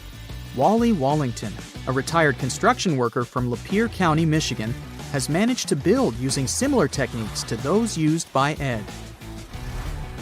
Wallington is known for having built his personal Stonehenge in Michigan. He is said to have used simple machines, such as levers and counterweights, moving around multi-thousand-pound concrete blocks. Unlike Ed, Wallington has shared his techniques with the public. Multiple videos are showing the clever engineering he built from very simple materials. It sure is impressive. The man has moved his entire barn into another property just with the help of simple tools. However, there is no way to prove that these were the same techniques used to build Coral Castle. To this day, the secrets of Coral Castle haven't been unraveled. But hey, we can always keep trying to solve it. We all know some iconic symbols. The Statue of Liberty screams USA. The Eiffel Tower represents Paris. And this mask? Undoubtedly, it's Tutankhamun's, right? Sometimes it feels like historians have squeezed every last drop out of the King Tut story. But guess what? The most obvious details often slip right under our noses. Like the fact that this famous mask didn't actually belong to him, nor was it ever meant for him. Stick with me for the details. Can we get a close-up of that mask? Thanks. See those holes? Yep, they're for earrings. And no, it's not that they had anything against jewelry, but back in ancient Egypt, earrings were typically worn by high-status women or kids. Now, if you know your history, you might say, but Tut was a boy king, wasn't he? You're spot on. He began his reign at just 9 years old. Sadly, that didn't last long as he passed away at a very young age. So when he was 9, he might have worn earrings, but he probably took them off when he hit that no earrings age. Sounds reasonable, right? Actually, not quite. That would have been pretty strange since nobody expected him to pass away young. Certainly not at 9. So no one was preparing a kid's mask for a burial. It's this untimely demise that suggests the mask used was simply the best option available when Tut passed away. There are more clues pointing to the idea that the mask was found in a hurry. Let's think about this. Even though Tut was mummified and his body could wait a bit, his loved ones wanted him to reach the afterlife ASAP. Some experts even believe the paint in the tomb was still wet when it was sealed. But look at his mask. It's a masterpiece. There's no way it was made in a rush. It's way more elaborate than other simpler cartonnage pieces. The renowned mask of King Tut stands 21 inches tall, adorned with precious stones, and features a golden beard that weighs 5.5 pounds, making the entire mask 22.5 pounds. Okay, I'm a bit confused here. So it seems like it was probably a kid's mask, but it had a beard? I've never seen a 9-year-old with a goatee, and I'm guessing you haven't either. Just think about it. A grown man's face compared to a kid's face. Fun fact for you, our faces pretty much stopped growing at the age of 16, so by 19, Tut would have definitely had the face of an adult man. Can you imagine trying to fit a relatively small kid's mask on a grown man? That would have been super embarrassing, and no one would have let that happen. Right, let's dismiss the kids' theory. Now, the second option, if you remember, is that the mask could have originally belonged to a woman. This is where the beard theory comes into play. Some researchers believe the beard might have been added later on. Here's another twist. What if the mask was actually made for Nefertiti herself, who ended up maskless? In this case, there are two discoveries. Two birds with one stone. For now, it sounds like a conspiracy theory, I know. But let's give it a shot and delve deeper into the details. So, Tut passed away in around 1323 BCE, probably due to malaria. He had other health issues too, like when he broke his leg, and records suggest he wasn't in the best shape. As for Nefertiti, we have no solid data about her demise. Plus, nobody knows exactly when or where she was buried. The supposed year when she passed away is around 1330 BCE, but she could have lived longer, and the mask was intended and prepared for her. Or maybe they just took her mask right from the burial chamber. After all, they were family. Well, sort of. She was said to be his stepmom, having been married to Akhenaten, who was likely Tut's father. but this is not 100% accurate. Some scientists doubt it. Ah, these ancient Egyptian families. It's hard to keep track of who's who. I know, you're not yet convinced that Tut wore a lady's mask. Let me share one more theory with you. Meet Howard Carter, the enthusiastic archaeologist who discovered Tutankhamun's tomb. It was located in the Valley of Kings outside Luxor, and, to everyone's surprise, was nearly intact. When he entered, he noticed something odd. This didn't feel like a pharaoh's burial chamber. It was classy and all, but it had a vibe that suggested it was made for a woman. Typically, Egyptian pharaohs had larger tombs that suited them better, and even more strangely, it was oriented to the right of the entrance. This didn't add up. That orientation was typical for female chambers, which Egyptian queens used. Another red flag was that the chamber appeared to have been built in stages, and all the artifacts, around 2,000 of them, seemed hastily placed there. Even more curious, they looked like they were meant for other royals. Carter discovered this burial site in 1922, but it remained a mystery as to why it was so bizarre. Almost a century later, Nicholas Reeves thought he may have solved the puzzle. He claimed that King Tut might not have been the original resident of the tomb. Instead, he suggested that the undisturbed resting place of the legendary Queen Nefertiti could be hidden behind the walls of the boy king's burial chamber. Nicholas studied high-resolution photos for months, meticulously examining every pixel. One day, he focused on detailed scans that revealed the texture of the tomb's walls beneath layers of paint. He spotted what he believed to be outlines of two doorways that had been blocked and plastered over to hide them from view. The more he looked, the more it seemed real. Could it be a tomb within a tomb? Nicholas theorized there was a hidden storeroom behind the western wall of King Tut's tomb, and his chamber might just be the outermost section of a larger corridor-style network of rooms. It all sounds fancy, but sorry to break it to you, Reeves' theory was debunked. To find out if he was onto something, experts had to use ground-penetrating radar to see the unseen. Reeves' idea was that if there were gaps, it could indicate the presence of additional rooms. And at first, in 2015, one expert even thought he had found a hidden room. But the glory didn't last for long. A year later, after double-checking, it turned out there were no hidden doorways. By the way, Nefertiti isn't the only legendary woman from Egypt whose burial site remains a captivating mystery. There's a cool legend about Cleopatra that you might enjoy. It's said that she once declared, "No man will ever find my tomb." Kind of fitting, right? After all, the person who's come closest to uncovering her final resting place is a woman. Fast forward a few millennia after she passed away, and while no man has located it, archaeologist Kathleen Martinez believes she might have cracked the code.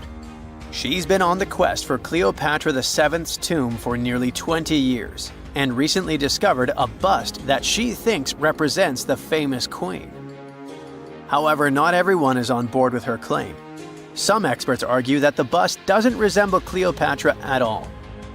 Alongside this intriguing marble statue, Martinez's team also unearthed 337 coins, some of which, less controversially, feature Cleopatra's likeness. But the real part is that it's still not officially confirmed. There's no doubt about the existence of the small bust. It's carved from white marble, fits in one hand, and shows a woman wearing a royal crown, according to a translated statement from the Egyptian Ministry of Tourism and Antiquities. The big question, though, is who it actually depicts. While Martinez insists this statue is a representation of Queen Cleopatra VII, many other archaeologists argue that the facial features don't match, suggesting it likely belongs to a princess instead. Sorry, I can't resist the temptation of breaking the magic for a moment. Some folks believe that the whole idea of "no man will find my tomb" is misunderstood. Even if she did say it, what she probably meant was "no living soul," and it wasn't about gender at all. It can as well be just a beautiful legend. Toodaloo! For more than 3,000 years, the gold mask of Pharaoh Tutankhamun stayed hidden in the Valley of the Kings. This artifact, which stands about 21 inches tall, shows how skilled and artistic the ancient Egyptians were. But nobody expected that X-rays would reveal its biggest secret. King Tut was the last ruler of his family during the 18th dynasty.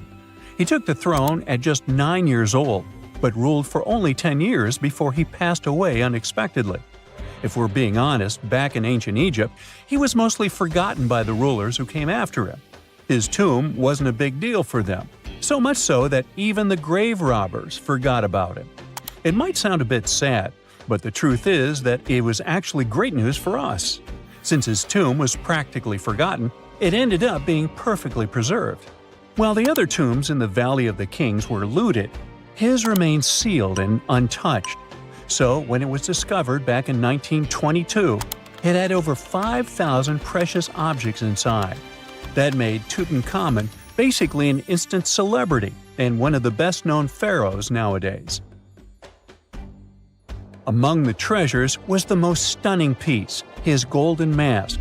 This mask is said to be an exact image of the king's face, or at least it was supposed to be, but we'll get to that later.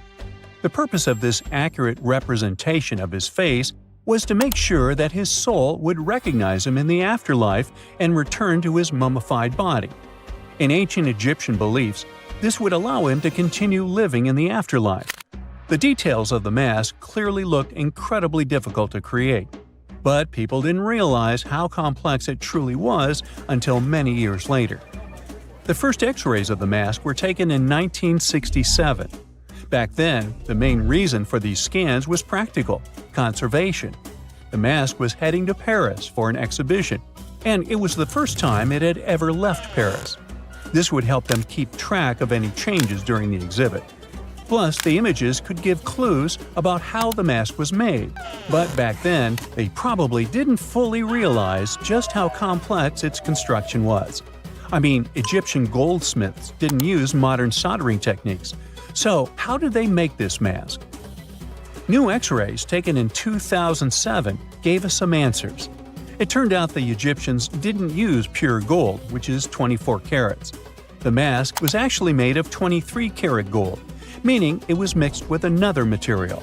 So specialists discovered that the gold sheets contained a small amount of copper, a reddish-brown metal. This was likely done to make the material more flexible and easier to shape. They would then shape the gold sheets by heating and hammering them over and over again. But there was one more secret inside the mask that wasn't discovered until 2015. The year before, the staff at Cairo's Egyptian Museum were working on the mask display when the long beard of the mask accidentally got knocked off. Another theory is that the beard had become loose over time and just fell off. Either way, the fact that King Tut's beard came off caused a lot of stress. After all, we're talking about one of Cairo's biggest tourist attractions, so the experts had to fix the problem quickly. The restoration process started with a detailed recording of the mask's condition.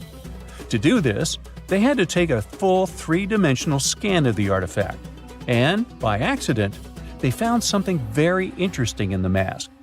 Inside the royal beard, there is a gold tube, an intriguing structure that the Egyptians likely used to attach the beard to the rest of the mask. And that proved, once again, that the process of making this mask was even more complex than experts thought. But the mysteries don't stop there. Remember how we mentioned that the mask was thought to perfectly represent King Tutankhamun's face? Well, that might not be entirely true. Some popular theories suggest the mask was never meant for him and was actually made for someone else. A study published in 2015 suggested the mask was originally made for a female pharaoh, his supposed stepmother, the famous and beautiful Egyptian queen Nefertiti. The biggest clue comes from an inscription on the mask. At first glance, it seemed to belong to Tutankhamun, but after a close examination, researchers noted that something else was actually written underneath King Tut's name.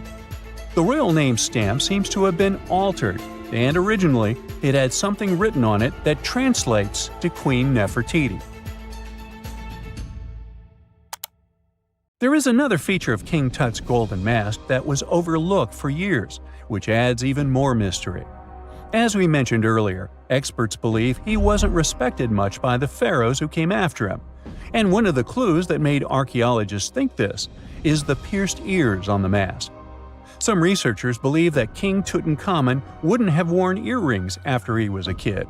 So, according to their theory, by the time he passed away at 18, he shouldn't have been represented with pierced ears. This could also support the idea that the mask originally belonged to Nefertiti, or maybe to someone who wasn't even connected to King Tut. But the mask isn't the only source of mystery. In fact, his whole tomb is full of puzzles. Recently, historians found a sign that the place where King Tut was supposed to be buried was changed at the last minute. For years, experts wonder why a pharaoh who ruled for 9 years ended up in such a simple tomb. When compared to the grandeur of other pharaohs' tombs, his tomb seemed, well, a bit plain. The idea that a king like Tutankhamun would have such an unremarkable resting place just doesn't match up with the power and importance he must have had in ancient Egypt. So, what happened? Well, apparently, this might have something to do with his successor, Pharaoh I.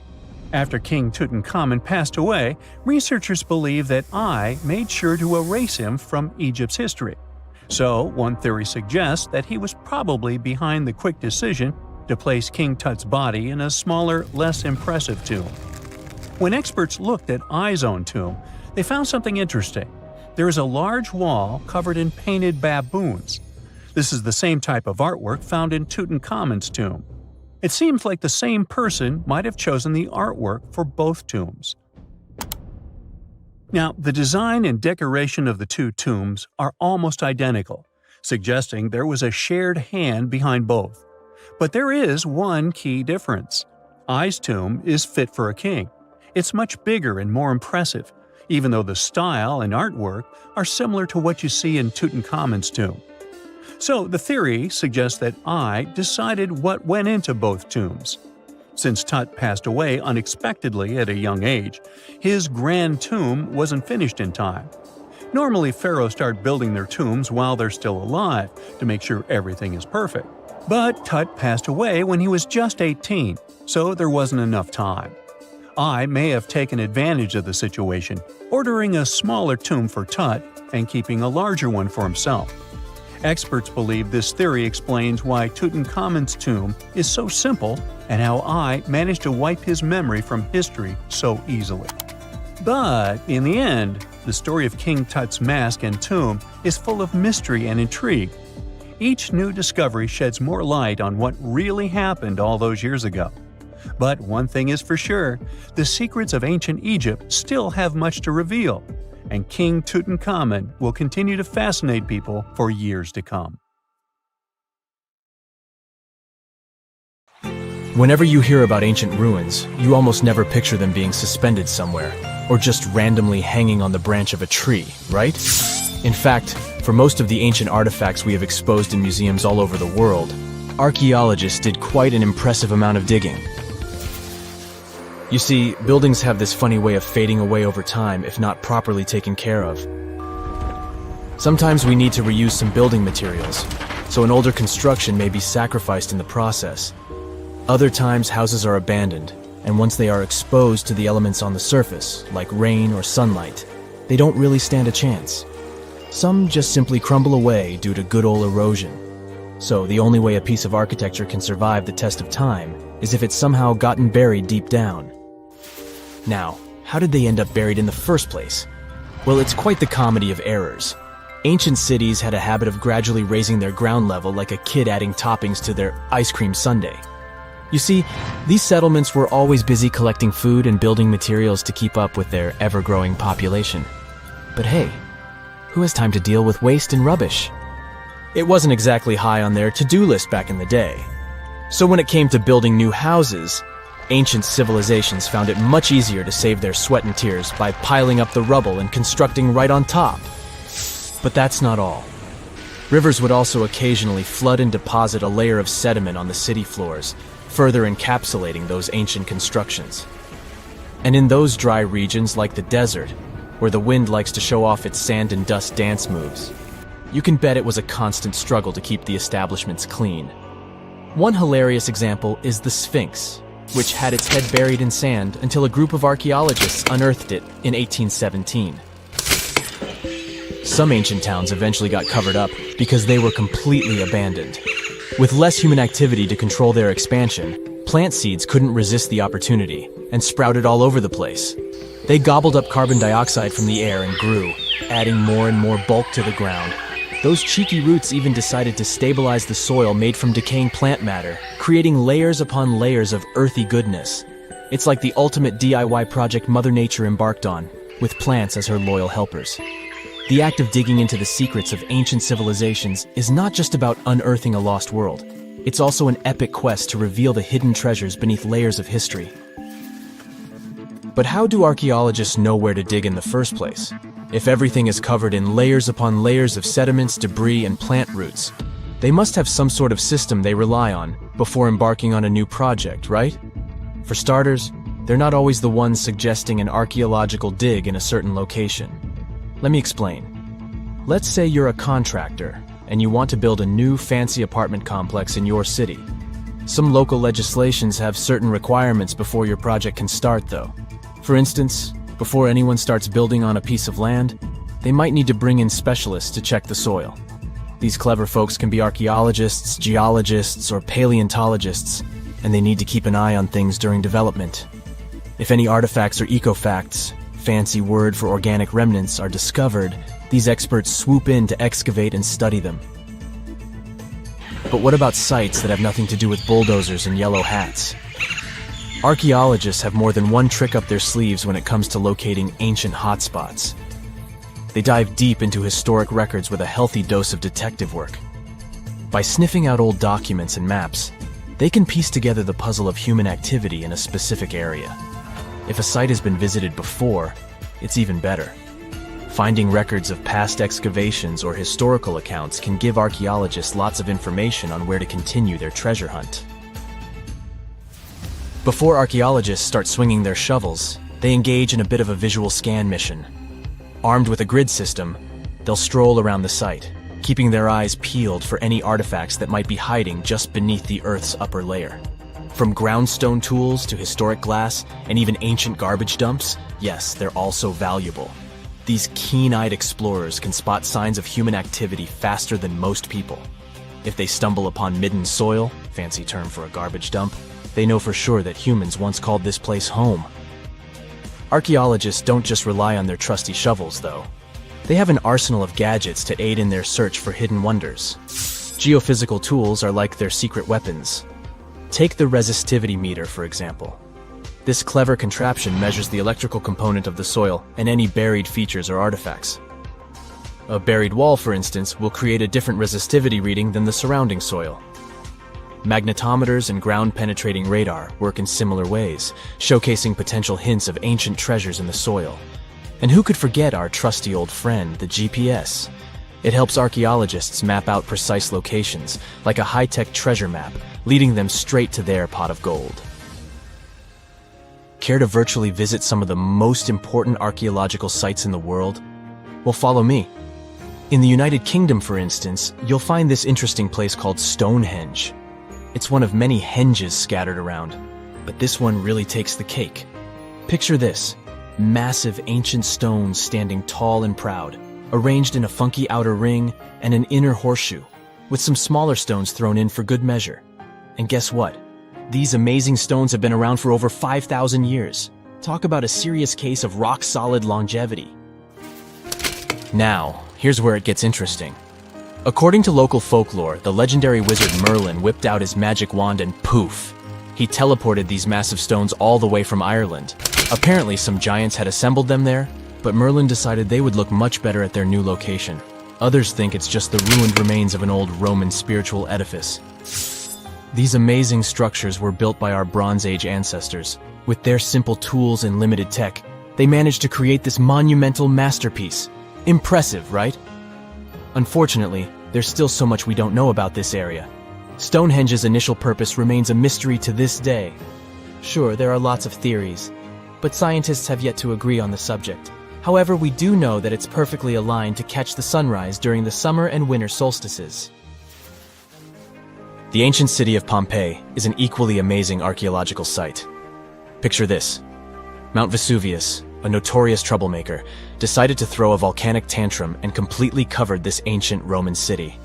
It turned it into a time capsule, located outside present-day Naples in Italy.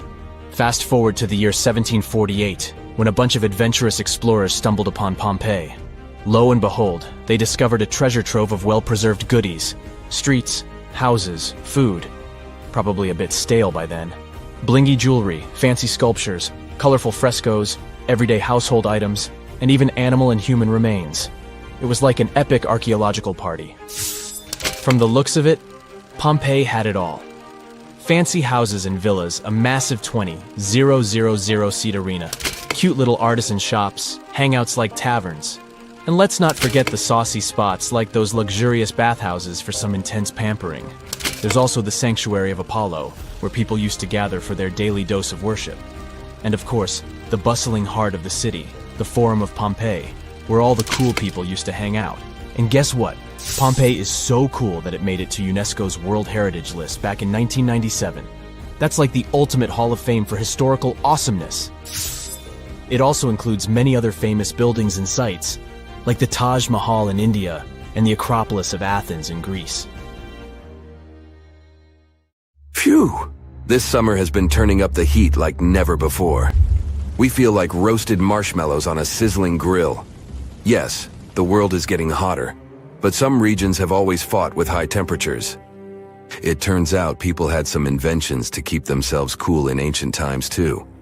Some of them are still functioning, even 3,000 years later. Let's take a look at how people saved themselves from heat throughout history. So, put an ice cube into your cold drink and get ready to hear how people survived the heat. Speaking of ice cubes, do you know that the Persians made an ice storage system? In the deserts of ancient Persia, people had an out-of-the-box idea about how to prevent their food from turning into a melted mess. These ingenious Persians stumbled upon a physics trick that allowed them to create ice in the middle of the desert. They called these cool structures yakhchals, which basically means ice pits. These ice pits were not your ordinary coolers. They were like secret underground fridges. They looked like dome-shaped mud brick structures on the outside, but inside, it was a whole different world. These ice pits had an evaporation cooler system that worked like magic. At night, when the desert cooled down, Persians made use of the radiative cooling effect. They set up cleverly designed trenches to hold thin layers of water. The water froze, defying the desert heat. Then there were underground square storage areas. The Persians collected the melting ice water from these cool trenches, and during the night, they froze it again, making the most of the desert's natural chill. To add to the cooling effect, they built a wall to shade the storage areas from the hot midday sun. And that's not all. They had this fantastic wind-catching contraption called a badger that caught the breeze and directed it right into the ice pits. Fresh air plus ice. Cool breeze. A winning combo. They even had intricate water channels called qanats to bring water to the ice pits and homes all the way from the nearby mountains. As time passed, these yakhchals faded into history and modern technology took over. But hey, there's good news too. Some awesome folks in Iran are restoring these ancient coolers. So, if you ever find yourself in the desert, don't forget to pay a visit to these marvelous places and witness the genius of the ancient Persians firsthand. Now, I want to focus more on the wind catchers because they don't just help make ice cubes. They actually function as a cooling system as well. Back in the day, those clever architectural wonders were all the rage in places like Persia, modern-day Iran, Egypt, and the Middle East. Imagine tower-like structures with openings at various levels strategically placed to harness the power of nature's breeze. These openings were like magical portals for the wind. They captured those refreshing gusts and guided them right into people's living spaces. Basically, they were natural air conditioners. The breeze would gracefully flow downward, cooling the ground as it danced through the building. The secret sauce lies in the details: the tower's height, the number of sides, the openings, and the positioning of the interior blades. Everything plays its role in how efficiently the wind towers work out. Thanks to these wind catchers, ancient societies could enjoy comfy indoor temperatures without sweating.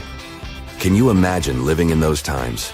Feeling the gentle breeze whisking through your home, keeping you feeling fresh and chilled out? The Persians are often credited for inventing these awesome wind catchers. But hey, don't forget about Egypt. There, you can find traces of similar structures dating all the way back to 1300 BCE. Yes, the invention of wind catchers may have occurred in ancient Egypt, but Yazid in Iran is the city with the largest number of wind catchers. People wouldn't have been able to live there without these ancient ACs, because there was almost no rain in the area throughout the year. Now, let's look at these perforated, double-skinned exteriors. Imagine dressing up a building with a fancy perforated screen. It's like giving its exterior a stylish makeover while keeping things chill inside. This genius technique, firstly, scatters the natural daylight, so no harsh sunbeams to blind you. The screen also offers shade like a pro, giving the building's interior a much-needed break from the blazing sun.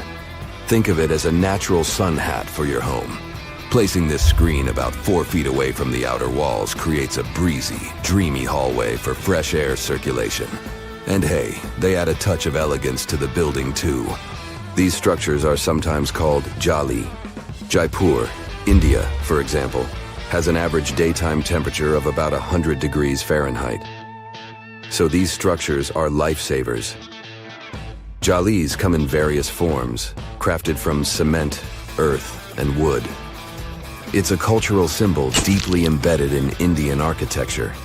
You can find its captivating presence in iconic historical buildings like the majestic Taj Mahal and the Grand Red Fort in Delhi. But hey, it's not just a thing of the past.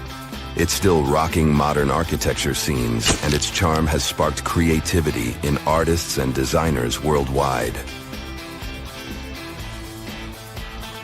It adorns the building's exterior, its cross-section showing a larger opening on the outside and a smaller one on the inside. This is where the Venturi effect steps in to show off its physics prowess. As the air flows through the narrowing passage, it picks up speed, creating a difference in pressure between the inside and outside of the building. Air blowing at a higher speed gets compressed, and when released, it cools down. Mashrabia is a wooden lattice or screen used in the Middle East and North Africa. These decorative wonders are like window blinds, but they do more than just look pretty. They're smart too. They give privacy, shading you from the sun, and let fresh air and light in. Some people also add clay pots filled with water, sand, or damp straw to their designs. As hot air breezes through the holes, it also passes through the pot's porous surface. The moisture inside evaporates, cooling the air. This is a perfect low-cost technique for hot and dry climates. It's eco-friendly, and there's no need for electricity. Now, let's fast forward to today. Designers are getting creative, mixing traditional wisdom with modern tech. At the Al Bahar Towers in Abu Dhabi, they've got it too. Picture over 2,000 hexagonal panels that dance with the sun's movement, providing shade to the building's interior. Water evaporation was another secret weapon for ancient people. Simple, yet super effective. Plus, ancient Egyptians hung wet mats and curtains in doorways. When the air passed through them, it cooled down, providing a relief from the scorching sun. Ancient architects were the masters of maximizing airflow. They knew how to cross-ventilate and let hot air escape while inviting cooler air to the party. Speaking of ancient Rome, bathhouses were the place to be back then. It was like a community hub. People gathered to chat about politics, play sports, and, of course, take a relaxing dip. The frigidarium was the cool spot in Roman baths. After a steamy soak in the caldarium, Romans dashed to this giant pool to chill out. Then in some places, like Cappadocia in Turkey, people went underground to hide from the heat. They carved cozy dwellings in volcanic rock, harnessing the Earth's natural cooling powers. So the lesson here is simple. Architects and designers can create wonders by combining local traditions with smart tech. California's Death Valley boasts the highest officially registered temperature to date, with 134 degrees Fahrenheit in 1913. Meanwhile, Africa's sweltering record stands at 131 degrees Fahrenheit in Kebili, Tunisia, as noted in 1931. In Europe, the highest temperature ever documented reached almost 120 degrees Fahrenheit in Sicily in August 2021. Then, in 2022, the UK had the hottest summer of all time. Egyptian archaeologists made an extraordinary discovery near Cairo just recently. Drumroll, please. The most ancient and most complete mummy yet discovered in the country. Yes, they were keeping it under wraps. The 4,300-year-old mummy was found in a group of tombs close to the step pyramid of Djoser, dating back to the Egyptian Old Kingdom. It was covered in layers of gold. The team also found several other tombs, including one belonging to an ancient Egyptian official and another belonging to a secret keeper who had the power to perform special ceremonies. Another interesting tomb was that of a writer, which featured the largest statues ever found in the area. This vast burial site is also home to more than a dozen pyramids and resting grounds. Probably one of the most famous mummies in the world is that of Hatshepsut. She ruled Egypt like a boss for around 20 years, building all sorts of impressive buildings and creating new trade routes. But when archaeologist Howard Carter found her tomb in the Valley of the Kings, her sarcophagus was empty. However, Carter did find two coffins in another tomb, one of which belonged to Hatshepsut's wet nurse and the other to an unknown woman. In 2006, a team of specialists decided to investigate whether that mysterious lady was the queen herself. They found a molar tooth in a wooden box with Hatshepsut's name on it, and when they compared it to a gap in the mummy's mouth, it was a perfect match. Ramses II was a pretty impressive ruler, but it was his mummy that eventually made history. Now, we don't hear too much about his daddy. Okay, I'll stop. Ramses is considered to be the most powerful pharaoh in all of Egypt, as he reigned for a whopping 6 decades. He also lived to be over 90 years old. Now that's pretty amazing, considering the time he lived in. Ramses II supposedly had over 100 offspring too. Talk about a big family. When he passed away, his body was originally buried in the Valley of the Kings, but some sneaky guys tried to rob his tomb of all his treasures. Officials back in the day weren't having any of that though, so they moved his body to a secret location to keep it safe. Fast forward to the 1800s, and Ramses II's mummy was discovered along with a bunch of other rulers and important officials. But it wasn't in the best condition, so archaeologists flew it to Paris to get it, pampered. Problem was, he couldn't just be transported into another country. The only solution available was to give Ramses II his own passport. His occupation was listed as king, and the document even featured his photo. Most mummies aren't necessarily known for having the most hydrated skin. But that of an ancient woman, also known as Lady Di, proves otherwise. No, not that Lady Di. This wealthy lady from ancient times was discovered in an ornate tomb in 1971, and she looked fabulous, if we can say so about a mummy. Thanks to the special conditions in her tomb, like the moisture in the environment and the lack of oxygen, her body was almost perfectly preserved. Her skin was soft, her hair was on point, and she was still flexible. The museum that now proudly displays her mummy also shows a ton of fancy items that were buried with her, like dinnerware and musical instruments. Archaeologists investigated the mummy further and discovered that she passed away from a heart attack at around 50 years old. Even though it hasn't been around for over 2,000 years, Lady Di is still making history. The mummy of Otzi the Iceman was discovered in the Alps in 1991. Austrian authorities initially thought he was a modern mountaineer because he was so well preserved.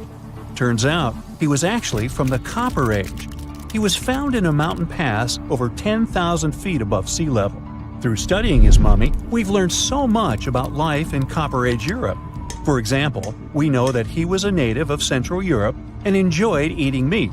He also suffered from arthritis, narrowing arteries, and intestinal problems.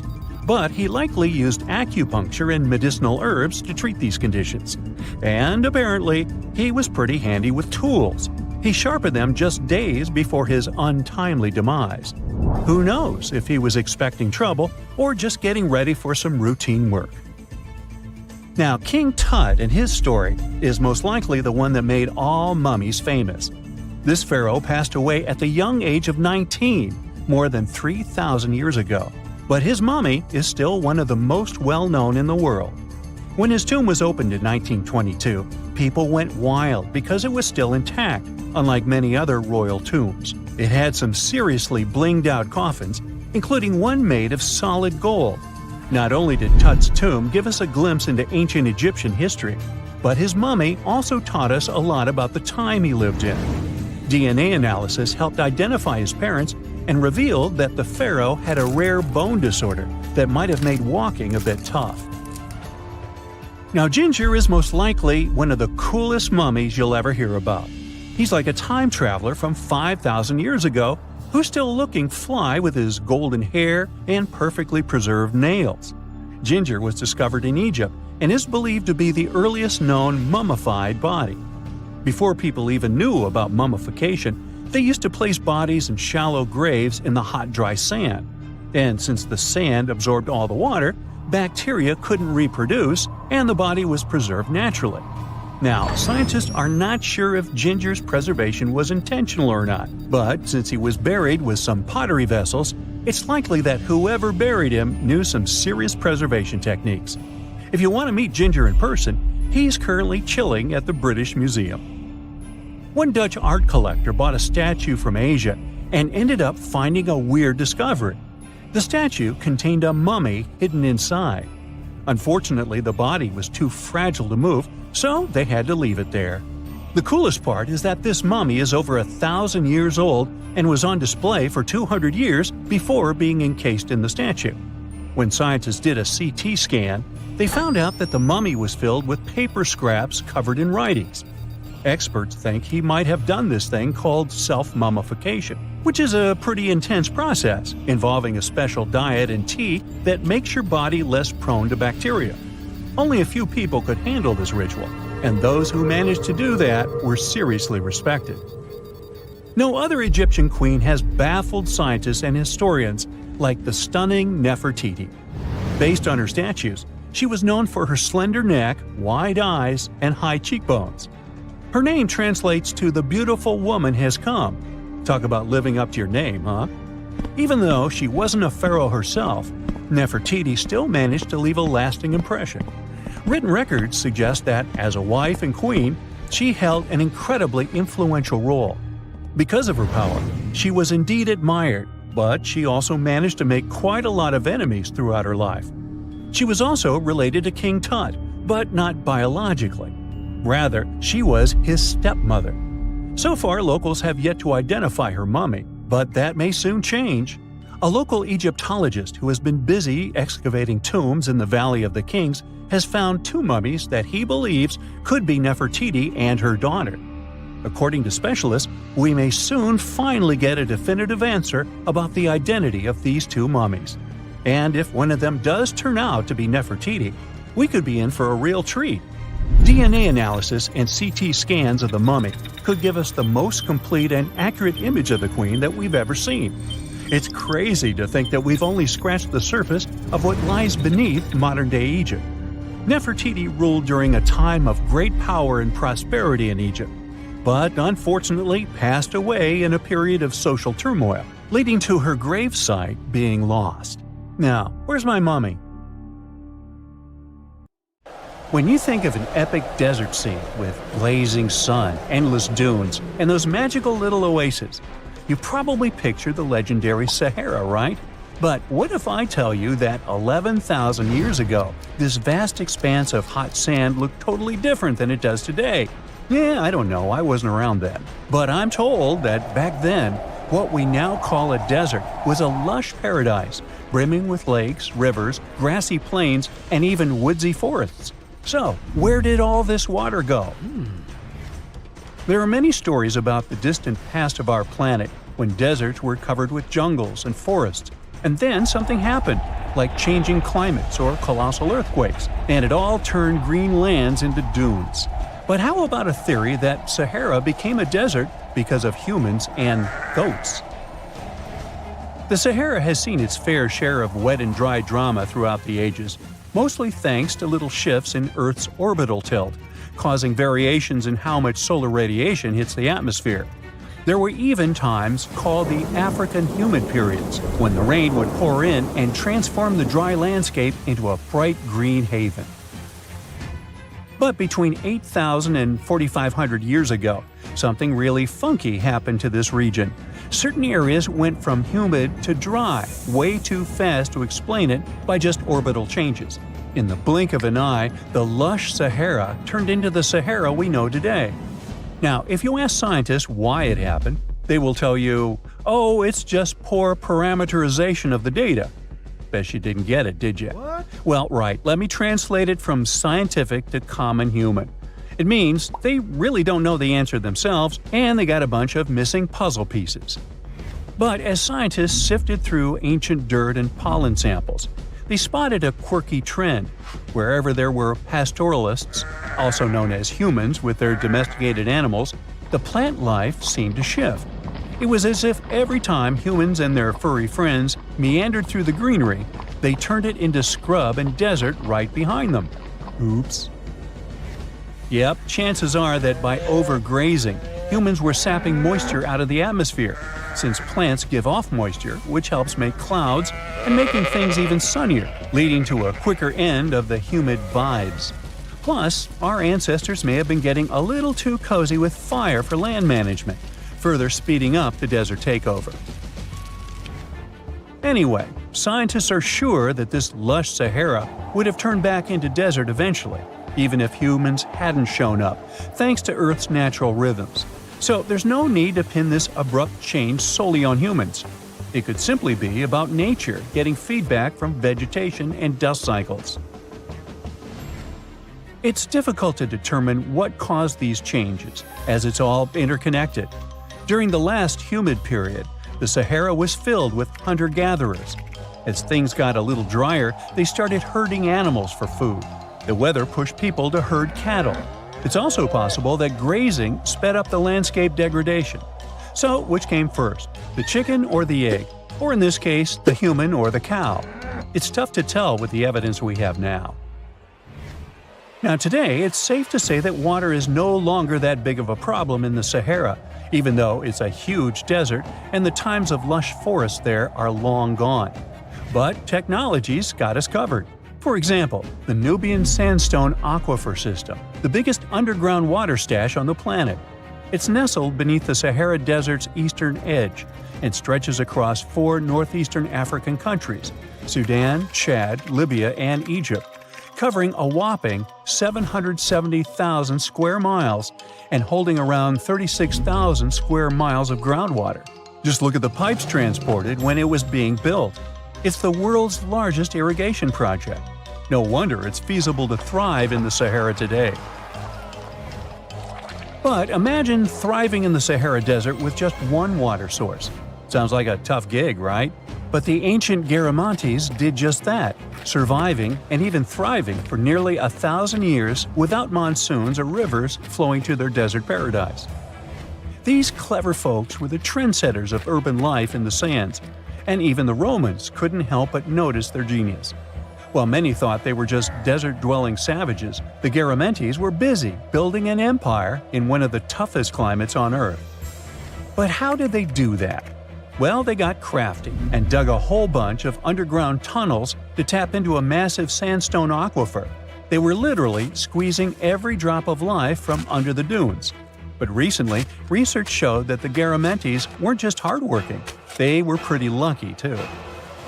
The Garamantes had an underground aquifer that brought water up to a hill where they built over 500 fogaras, which are irrigation systems, some stretching as long as 2.5 miles. It was like sipping water through a straw, which let them irrigate their crops for nearly a century. especially since even a little rain would help recharge the system. But eventually, due to rain insufficiency, the aquifer ran low, and reaching it again would have meant digging more tunnels and relying on more people. That's a tough problem, considering these people were in the middle of food and water shortages. Guess I don't need to tell you what happened to the Garamantes, do I? The fall of the Garamentian culture might be linked to several factors. It may have been due to climate changes, or they may have simply used their water resources too much. Back in the day, the Sahara Desert was actually fertile agricultural land, thanks in part to the cool irrigation system the Garamentians created. But since fossil water isn't something you can replenish over time, the groundwater levels dropped pretty low. This likely played a big role in the kingdom's decline by the late 7th century CE. That sounds like someone who hit a lottery jackpot, used up all the money, and went back to their original not-so-cool job once the bank account got fully drained. Oh, by the way, even if the Garamantes left some secret wisdom messages for us, the chances are we'll never get what they wanted to tell us. Nobody really knows what language they used, and their texts are nearly indecipherable to us today. But let's go back to the Green Sahara. So it transformed into a desert about 4,500 years ago. But today, we can understand how people lived in those times in the Sahara thanks to natural parks in Africa that have the ultimate outdoor art gallery. There are well over 15,000 ancient paintings and carvings depicting everyday life from around 11,000 years ago.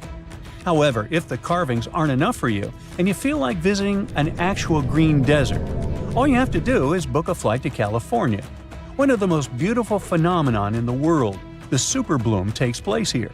Look at all these colors – orange, green, pink. It's a miracle. Wildflowers bloom right in the middle of a hot desert after several years of rainfall in dry places. It's such a bright and colorful landscape that super blooms can be seen from space.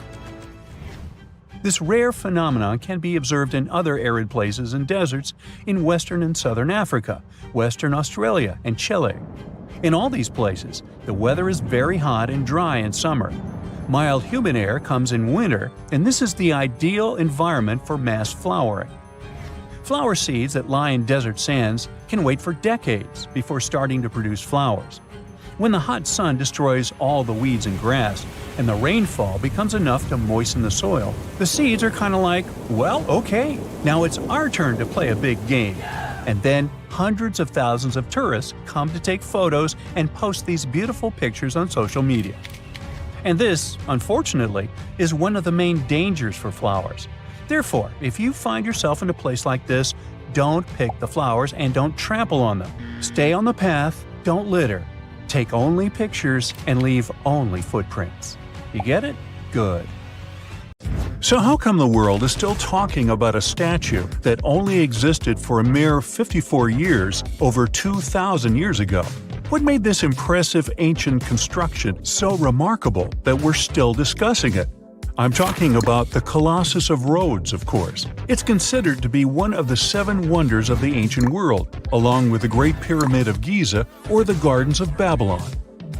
There are a lot of mysteries surrounding this ancient statue, but let's look at some of the facts first, shall we? What we do know is that the local Rhodians decided to start a massive project once a Macedonian siege over their island was over. In other words, it was their way of honoring the higher powers for their victory. Using a lot of material left behind by the Macedonians, they started the construction of the Colossus, which is estimated to have taken about 12 years. Most contemporary descriptions of the sculpture agree that it stood about 105 feet tall. Now, just to compare, that's about the size of the Statue of Liberty today, which is 151 feet tall. It may not seem like a lot. I mean, Lady Liberty is currently ranked as the 52nd tallest statue in the world. The champion here would be the Statue of Unity in India, standing proud at an astonishing 597 feet. But for ancient times, that was quite an accomplishment.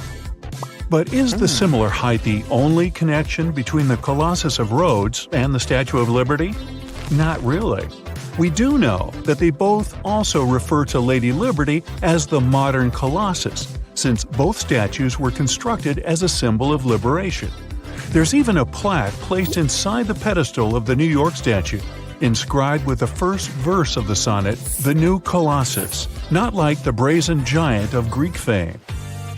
To build this massive Colossus statue, they sure needed a lot of bronze. Some ancient records even recount that the construction required 27 to 29,000 pounds of bronze. Even for modern times, this is a lot, but back then, they even called it an operation that involved the bronze industry of the entire world. The man tasked with bringing the statue to life was Charles of Lindos, a local Greek sculptor. The whole construction took place from 294 to 282 BCE, but unfortunately, Charles never got to see the end result. We don't know for sure why that happened, but some records claim constructing the Colossus of Rhodes may have led him to complete bankruptcy, since he failed to accurately estimate the cost for the massive statue. Anyway, we still don't know for sure how it was possible to build a statue this big back in those days. They had none of the equipment we have today, like excavators or elevators. Some old records said that they had to invent a completely new, custom method to build it. It all happened on the location, put together piece by piece. They supposedly split the statue into many different sections, and the first one to be constructed was the feet.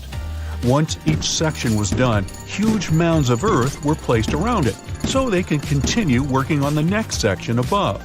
However, these records were made more than 100 years after the Colossus was finished, so there's little we can say about the accuracy of this information. In all those 12 years, the local Greeks worked around the clock to build the Colossus of Rhodes. They started with a white marble base that they placed at the statue's feet. They then continued with some sort of an iron skeleton, to which they attached the bronze plates. Why did they choose bronze, though? Well, that was more for practical reasons, since bronze is stronger than iron and it can also sustain extreme weather conditions. More so, if you think about it, the statue was located pretty close to the sea, so the air surrounding it would have been pretty salty. That's why they needed to make it out of quite sturdy material. And what about the location? Well, that's something that has been up for debate for a long time. Researchers initially believed that the statue stood with each leg on either side of the Mandrake Harbor, one of many in the city of Rhodes, basically straddling its entrance. As imposing as that may sound, it was likely not the case. First of all, that would have meant the harbor would have to have been closed for the whole duration of the construction, which doesn't seem to match all the other records. More so, after the statue had fallen, it would have probably blocked the entirety of the harbor, which again doesn't seem to be mentioned anywhere. Most recent depictions say that it most likely stood either on the eastern side of the Mandrake Harbor or maybe even further inland. So, what happened to this impressive structure? Is there really nothing left of it to this day? And why did it survive for only 54 years, since it took so long to build and it was so important for locals? Well, as admired and valued as it was to the Greeks, an earthquake took the Colossus of Rhodes away from them.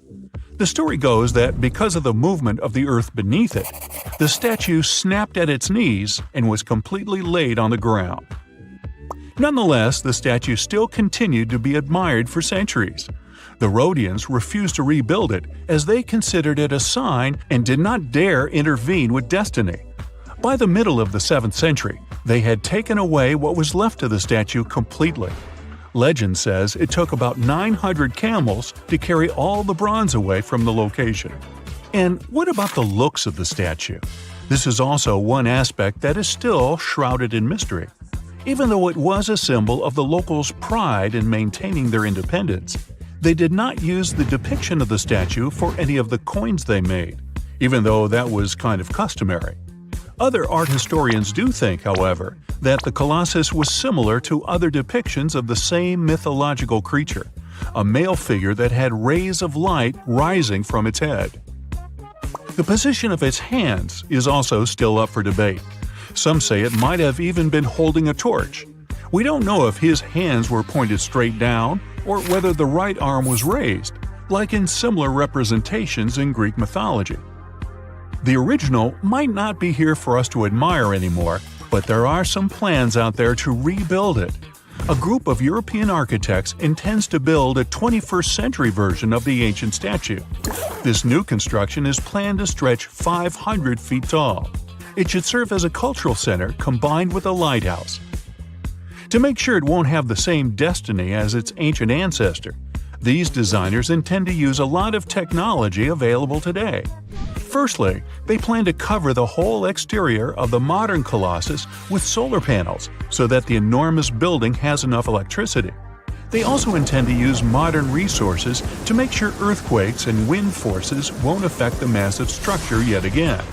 To do that, they plan to build the statue as a tripod structure, made from its 2 legs and a third pillar of support, constructed from the sash draped over the statue's arm and touching the ground. They also plan to place heavy steel support around the base for counterbalance. They even thought of a suspension system that would permit the statue to rock back and forth, making it a bit more flexible and able to resist all the various weather conditions.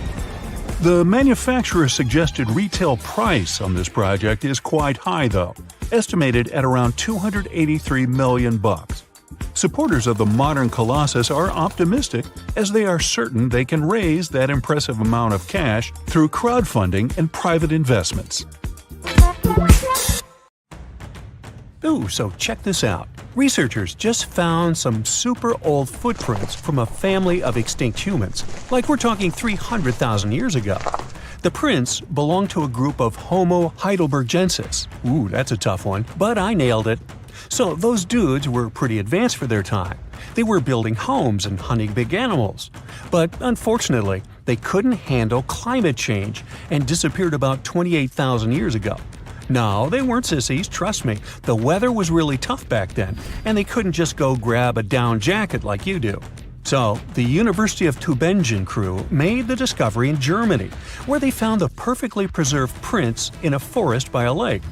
Apparently, elephants, rhinos, and other critters used to come relax by the lake, and so did this Heidelberg family. The scientists believe they were probably just a family outing rather than a group of adult hunters, since there were little kid footprints too. And depending on the season, they could munch on plants, fruits, leaves, shoots, and mushrooms around the lake. Experts even found tracks from an extinct elephant species that used to weigh up to 13 tons. Now, can you imagine seeing one of those in person? Just so you know, 13 tons is about 45 times as heavy as a pig. Oink. They were digging around in Schöningen when they stumbled upon some elephant tracks that were 21 inches long. That's like the length of a really big ruler. They even found wood fragments in the ruts that the elephants had left behind. But wait, there's more. They also found a rhino print from the Pleistocene era, which is pretty wild. It's the first time they found a footprint from this particular species in Europe. Who knew rhinos had such big feet? Except those whom the rhino stepped on. Meanwhile, over in New Mexico, some British and American archaeologists found some ancient human footprints that date back 23,000 years. They used radiocarbon dating to figure out when these footprints were made, and it turns out they were stomped into the mud during the last glacial maximum. As when ice sheets covered much of North America and sea levels were lower than they are now. Now, we've always thought that humans first made their way to North America between 13,000 and 16,000 years ago. But these footprints suggest that our ancestors were wandering around way earlier than that. Some people even think that humans might have been hanging out in North America as far back as 33,000 years ago, although not everyone is convinced. Alrighty, if there were footprints, there must have also been some shoes too, am I right? Well, researchers may not have found signature Gucci loafers, even though they've been around since 1953, but they did find a cave in Armenia full of ancient artifacts from the Copper Age. And guess what?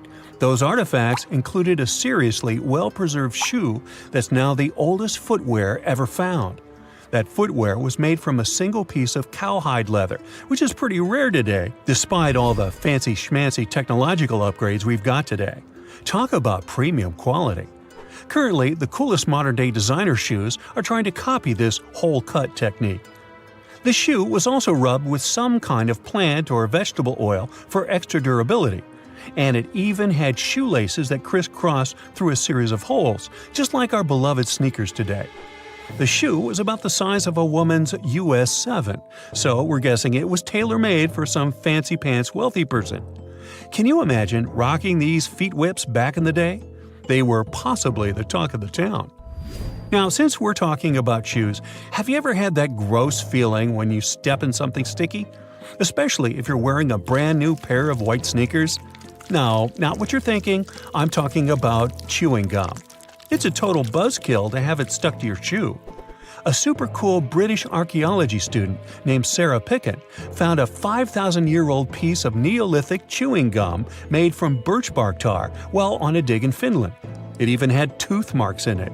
Who knew our ancestors were into chewing gum too? Apparently, birch bark tar has antiseptic properties, so it's believed that Neolithic peeps chewed it to help treat mouth and gum infections. So it looks like people have been spitting out gum since the beginning of time. Ah, what a tradition. Prehistoric designers had way more than just shoes to offer to prehistoric fashionistas. You're not going to find such a statement piece in the mass market, and I'm not sure about high-end boutiques either. Yep, it's supposedly the oldest purse ever found, and yep, those are dog teeth used as decorations for a handbag. According to one of the archaeologists, these teeth were all the rage back in 2500 BCE. People were putting them on everything, from clothes to jewelry. But this particular handbag was something special.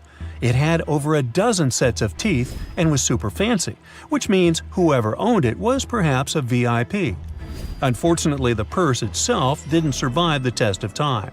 All that's left are these teeth, pointing in the same direction and looking like a modern-day handbag flap. It must have been truly chic back in the day, but it's a good thing we've moved on to more humane materials for our accessories. Did you hear about the dino-sized discovery on Yorkshire's coast? Yep, sometimes scientists discover not human footprints, but dino footprints. This time, they found a record-breaking dinosaur print that could have been left by a predator taking a break 166 million years ago. Can you imagine a T-Rex lounging on the beach with a smoothie in hand? This 3-foot-long fossil, spotted in Burniston Bay near Scarborough, is the largest ever discovered in the region. The team of researchers who studied the track concluded that it was made by a giant carnivore like a megalosaurus. That's one big and hungry dino. The footprint is the largest made by a theropod, which is a group of bipedal dinosaurs that includes the infamous Tyrannosaurus rex. So, we're talking about some seriously big and scary creatures here.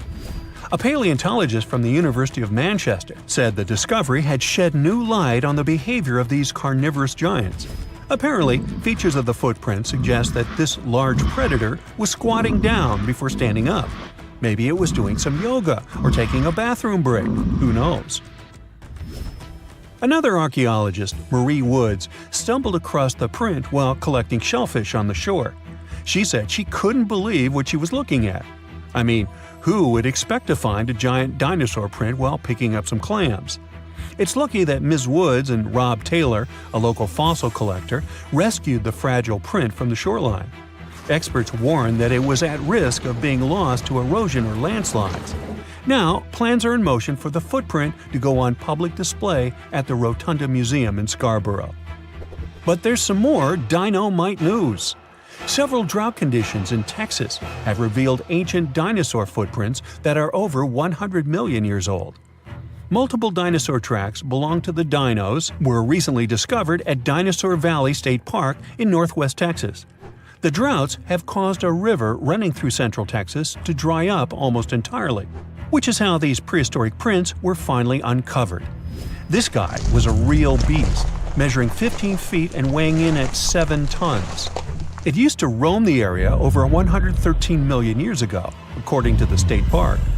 About 60 prints from this dino have been revealed due to the drought, with an estimated 140 tracks from the dinosaur in total. But that's not all. Prints from Sauroposeidon were also discovered. This creature was a massive 66 feet long and weighed about 48 tons when fully matured. Experts believe that the Acrocanthosaurus preyed on Sauroposeidon, which explains why their prints were found together. There's a weird thing though. Sauroposeidon was bigger than Acrocanthosaurus. Can any professors please explain to me why the smaller dude would munch on the bigger one?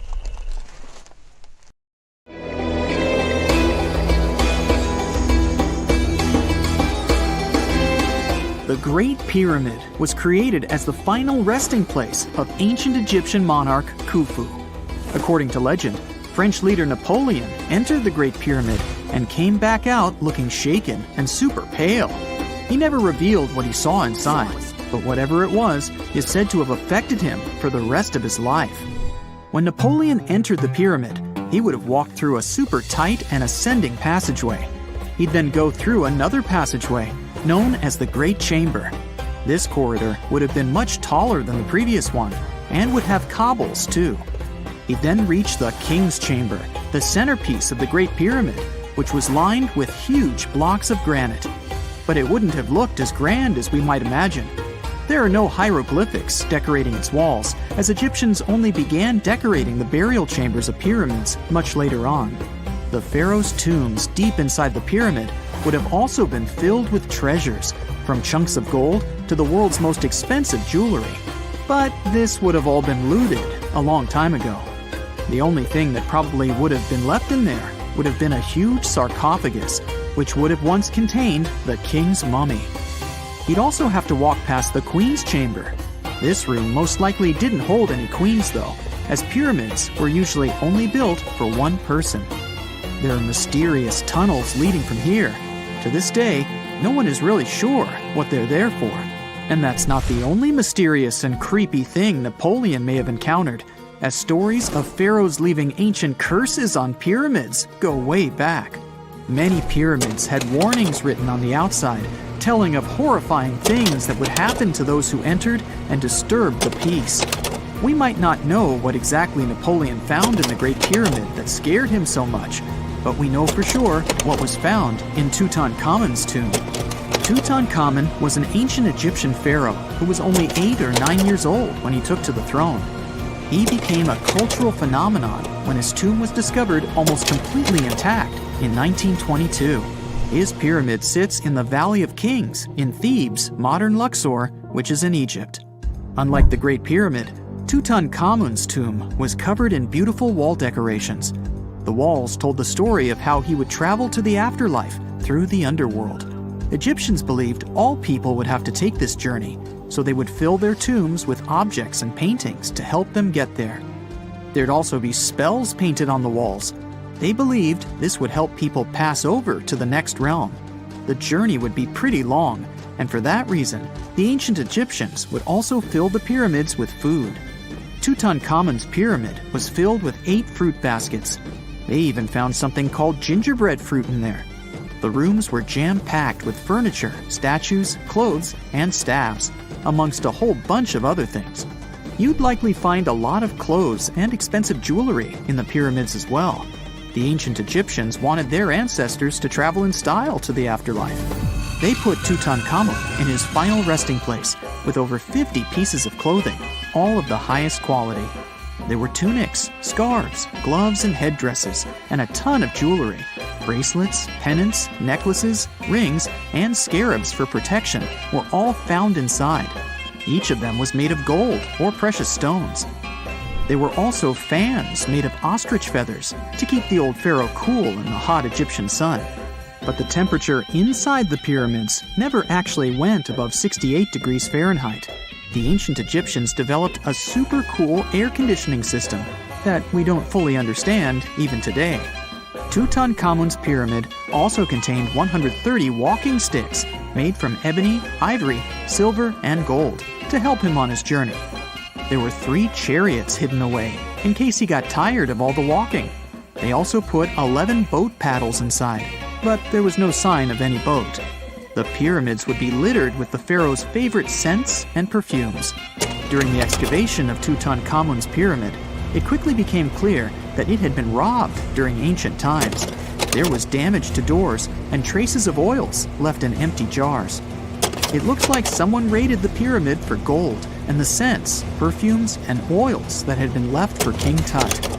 There was still a bit of perfume, which was made from coconut oil and frankincense, left in one bottle.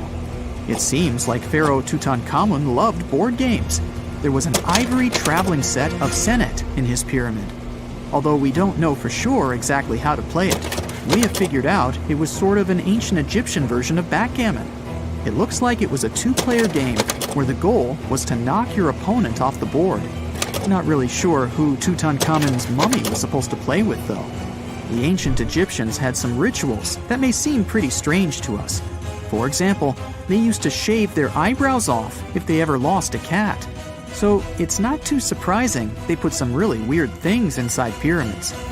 Archaeologists discovered a collection of mummified cats and scarab beetles in pyramids that date back more than 4,000 years.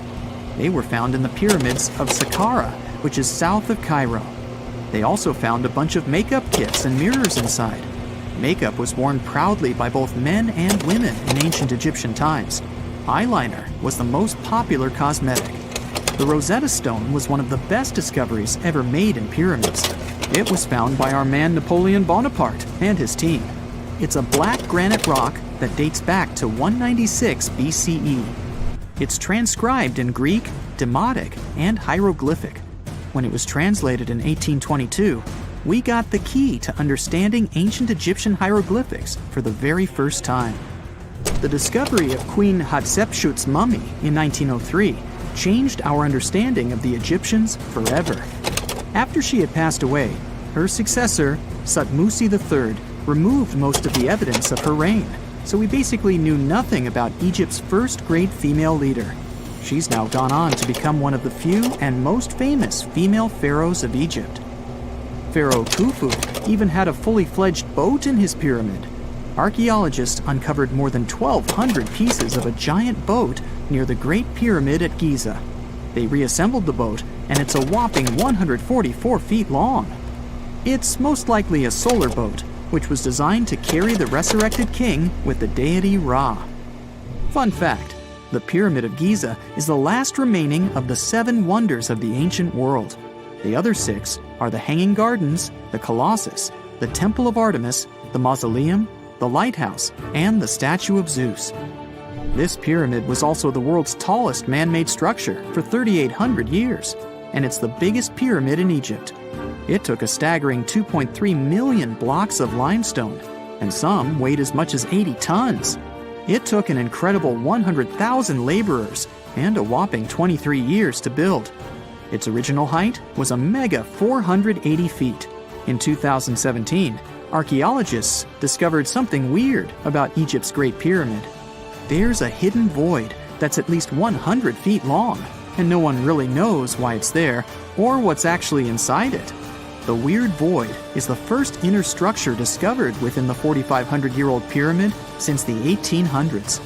Scientists used cosmic rays to detect the massive hole, but are still no closer today to finding out what's inside.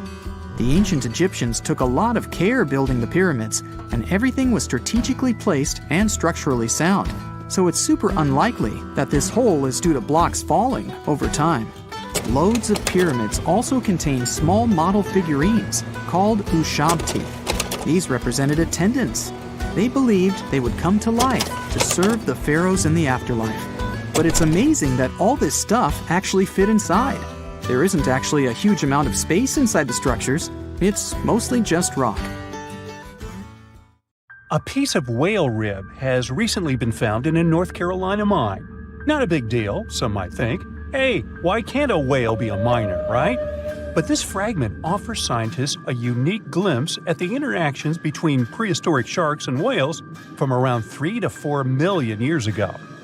The thing is, 3 tooth marks embellish the rib. That means that the whale was once badly bitten by an animal with a super powerful jaw. Judging by the spacing between the tooth marks, and it reaches almost 2.5 inches. This animal could be a mega-toothed shark. I'm talking about the megalodon. Or it could be a different shark species which was around at that time. The curvature of the shark's jaw shows that the animal was relatively small, between 13 and 20 feet long. Yeah, small. As for the whale, it seems to be the ancestor of a great blue or humpback whale. Researchers are amazed. You don't usually expect to find evidence of animal interaction and behavior preserved in the fossil record.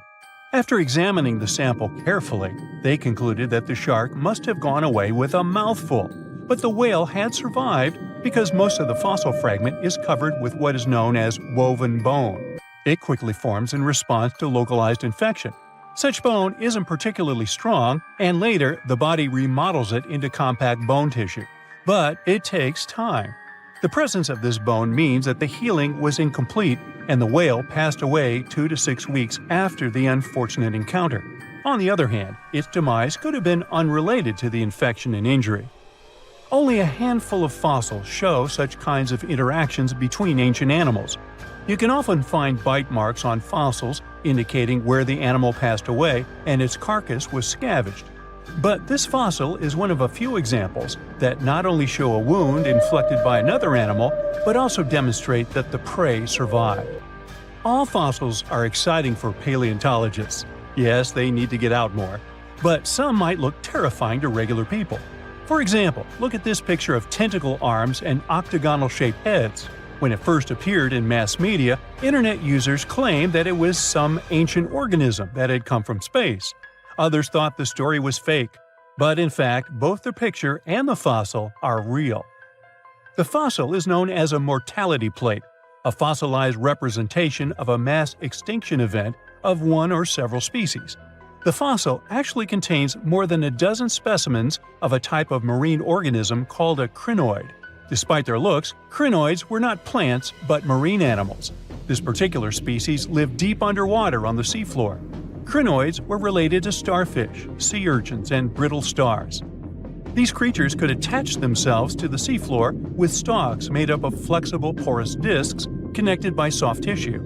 The stalks were hollow, and that's where the animal's nervous system was located. Crinoids absorbed oxygen through thin-walled tube feet. The creatures usually reached the length of more than 8 inches and had 5 arms lined with leathery-looking, tentacle-like structures. They fed on plankton and sloughed off organic material. Now, even though these fossil finds seem to be super exciting, few creatures in the fossil record confuse scientists as much as the Tully monster. This curious sea creature sported a toothy, trunk-like snout and eyes splayed out on a rigid rod. But the most bizarre thing? It has been impossible to classify. Researchers have been considering a variety of organisms, for example, segmented worms, swimming slugs, and primitive eel-like creatures, since the monster was discovered in 1966.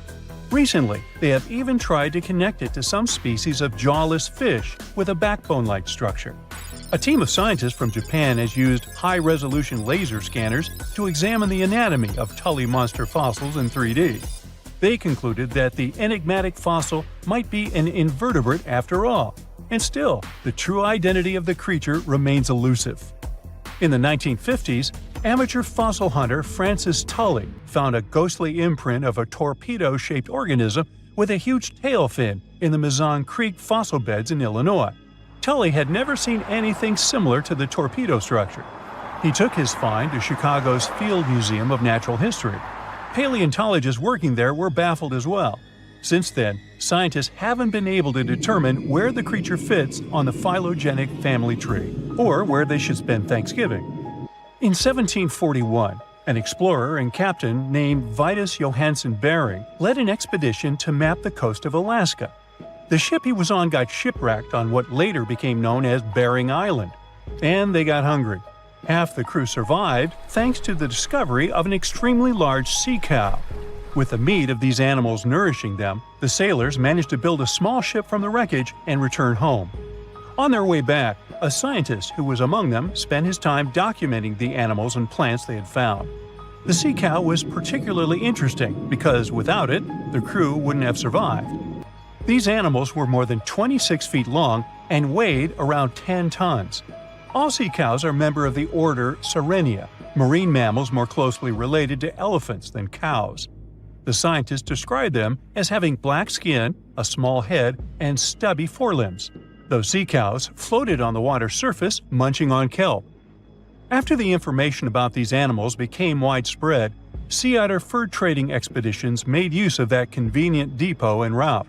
Sea cows were docile and could be easily hunted. Long story short, within 27 years after the scientists mentioned those animals, they were driven to extinction. But it's not the saddest part. the fossil record reveals a much deeper and darker history. Fossils of sea cows have been discovered all over the world, from Japan to Mexico. It means that the animal once thrived in the vast kelp beds around the entire North Pacific Rim. That small population discovered by the expedition was probably the last remains of a once much larger and way healthier population. More likely, Aboriginal hunting had already reduced the numbers of these animals to near extinction levels, and the final blow came from Western hunters. The living close relatives of those ancient sea cows are rarely hunted today. Still, they're under threat of extinction themselves. To some, this amazing fossil might look a bit disturbing. Slaves' lentils are fossils that belong to animals called nummalites. They lived and thrived in a warm, shallow sea covering part of Egypt around 40 million years ago. The name nummalites hints at the fact that larger specimens resemble coins, and in Egyptian folklore, they're even referred to as angel's money. These creatures have a simple, single-celled structure, which contrasts with their super intricate skeleton. Look at this series of spiral overlapping whorls. Each whorl is divided into countless tiny chambers. Nummalites can grow to be 4 inches in diameter, and still, they are the fossils of single-celled animals related to amoeba. How and why did they grow to be so large? The reason could be their symbiotic relationships with other smaller organisms. In the case of modern species, such symbionts are tiny golden-brown single-celled algae called diatoms. The shells of nummalites are relatively transparent, and since they're flat, there's a large surface area for the light needed for the diatoms to photosynthesize. For some reasons, scientists are still debating about them. The presence of plant symbionts in animals dwelling in the sea encourages the growth of a calcareous skeleton in hosts. So, the gigantic size of the nummalites in Egypt could be due to their close relationship with symbiotic diatoms. Does that make sense? Fun fact: a species of nummalites evolve very fast, and their fossils change from one layer of sediments to the next. So, the limestone used for the pyramids of Giza are so packed with such fossils that it's known as nummulitic limestone. This limestone also contains 2 kinds of nummalites, the smaller slave's lentils and the larger angel's money. But those are not different species, but rather different stages in the life cycle of a single species. The Azores are 9 islands in the Atlantic Ocean, sitting about a third of the way from Europe to North America. A history textbook will tell you that the Portuguese explorers discovered this beautiful archipelago in the 15th century. Until then, they were uninhabited. The islands still belong to Portugal, so there seems to be no controversy or mystery here, except for the fact that some researchers think the Azores were home to an ancient civilization from thousands of years ago. Others support the idea that the famous Atlantis itself was here. In 2010, archaeologists announced that they found some structures on the islands which looked like they were from the Stone Age. If that's true, it would mean that there was a civilization back then which was advanced enough to travel this far and settle on the remote islands. A special scientific commission studied the matter and concluded that those structures were natural rock formations or had a more modern origin. So the first settlers were supposed to have been the Portuguese. It didn't stop some enthusiastic scientists from further research. They analyzed the DNA of mice from the Azores and found that it had the same genetic characteristics as house mice from Northern Europe. The little rodents couldn't have sailed this far without humans, so it looks like the first people had arrived at the Azores before the Portuguese, and the plot thickens. Dr. Felix Rodriguez, who works at the University of the Azores, is determined to find out exactly when it happened. He's studying the megalithic structures found in the Azores. Similar structures found in Western Europe and the Mediterranean date back to the Neolithic age. According to Dr. Rodriguez, the oldest findings are from 4,200 years ago. It's not clear when civilizations left them. The professor identified 7 megalithic structures in one complex as dolmens for the deceased. The cavities are all cylindrical in shape and definitely don't look like a natural formation. The material from the cavities turned out to be at least 2,500 years old. There are also some pieces of ceramics that seem to be even older. It looks like the rocks in the area had been lifted. You can see it by the small waves left by lava. It's thick and sticky, so it can't leave vertical marks. Someone must have moved the rock from its horizontal position. Another interesting finding is some stone anchors with holes found by the sea. Similar ones were used in the Mediterranean and on the Atlantic coast of Europe, dating back to 1000 and 2000 BCE. The 15th century Portuguese were advanced sailors and never used stone anchors, only metal ones. The scientists also managed to find a structure built right in the volcanic top. It looks somewhat similar to the ones built in the Mediterranean that are at least 2,000 years old. These structures are called columbariums and were used to store the ashes of the deceased. They also found something resembling an oven next to it, so they could be a part of one complex. There's also a basin in the middle, and it's not the only one on the island. It looks like they had a special meaning to their builders. There are channels around the construction. They connect the 4 basins, and the sun lights each of them at different times of the year. It was all carefully planned, as they were lit the brightest during winter and summer solstices and autumn and spring equinoxes. The water passed through all the basins and went directly into the sea. It could have been a purifying ritual. Now, some people are skeptical about the findings and believe they're all parts of a fortress from the 16th century. Professor Rodriguez is determined to prove it's all much, much older. There must have been some ancient civilization here that could have left because of the volcanoes that go crazy every 50 years. Antonieta Costa, a postdoctoral student at the University of Porto in Portugal, is also sure that the first people came to the Azores in prehistoric times. She has studied standing stones with small openings, explained as cuts for quarrying the stones. Costa believes they are part of a calendar system. She noticed that none of the slits in the rocks were aligned with the cardinal east direction. The slits closest to it are smaller than the ones facing other directions, so it can't be just a coincidence. It also looks like the slits are aligned with the solstices, and that's what makes Costa think it could be a calendar. She also thinks the inscriptions left on slabs of bedrock on the islands are much like those maps that were left on the rocks during the Stone Age in mainland Europe. Another interesting theory about the Azores is that it could have been the location of the famous Atlantis, which was lost under the sea. Since the Azores archipelago is in the middle of an ocean, it could technically be a perfect place for that. A 20th century scholar quoted Plato to prove this theory was right. The Greek philosopher suggested that Atlantis was in between the continents. The coins and sculptures supposedly found in the Azores when the Portuguese just arrived also point that there was someone else present there. And way more recently, in 2013, a sailor found a huge structure looking like a pyramid off the Azores coast.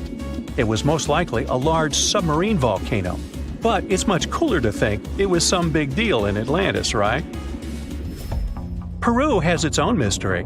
Amid the desert, you can find some eerie marks called the Nazca lines. They're known as geoglyphs and were created more than 2,000 years ago by the people of the Nazca culture. Thanks to a dry climate and strong winds in the desert, most of the Nazca lines have reached our day.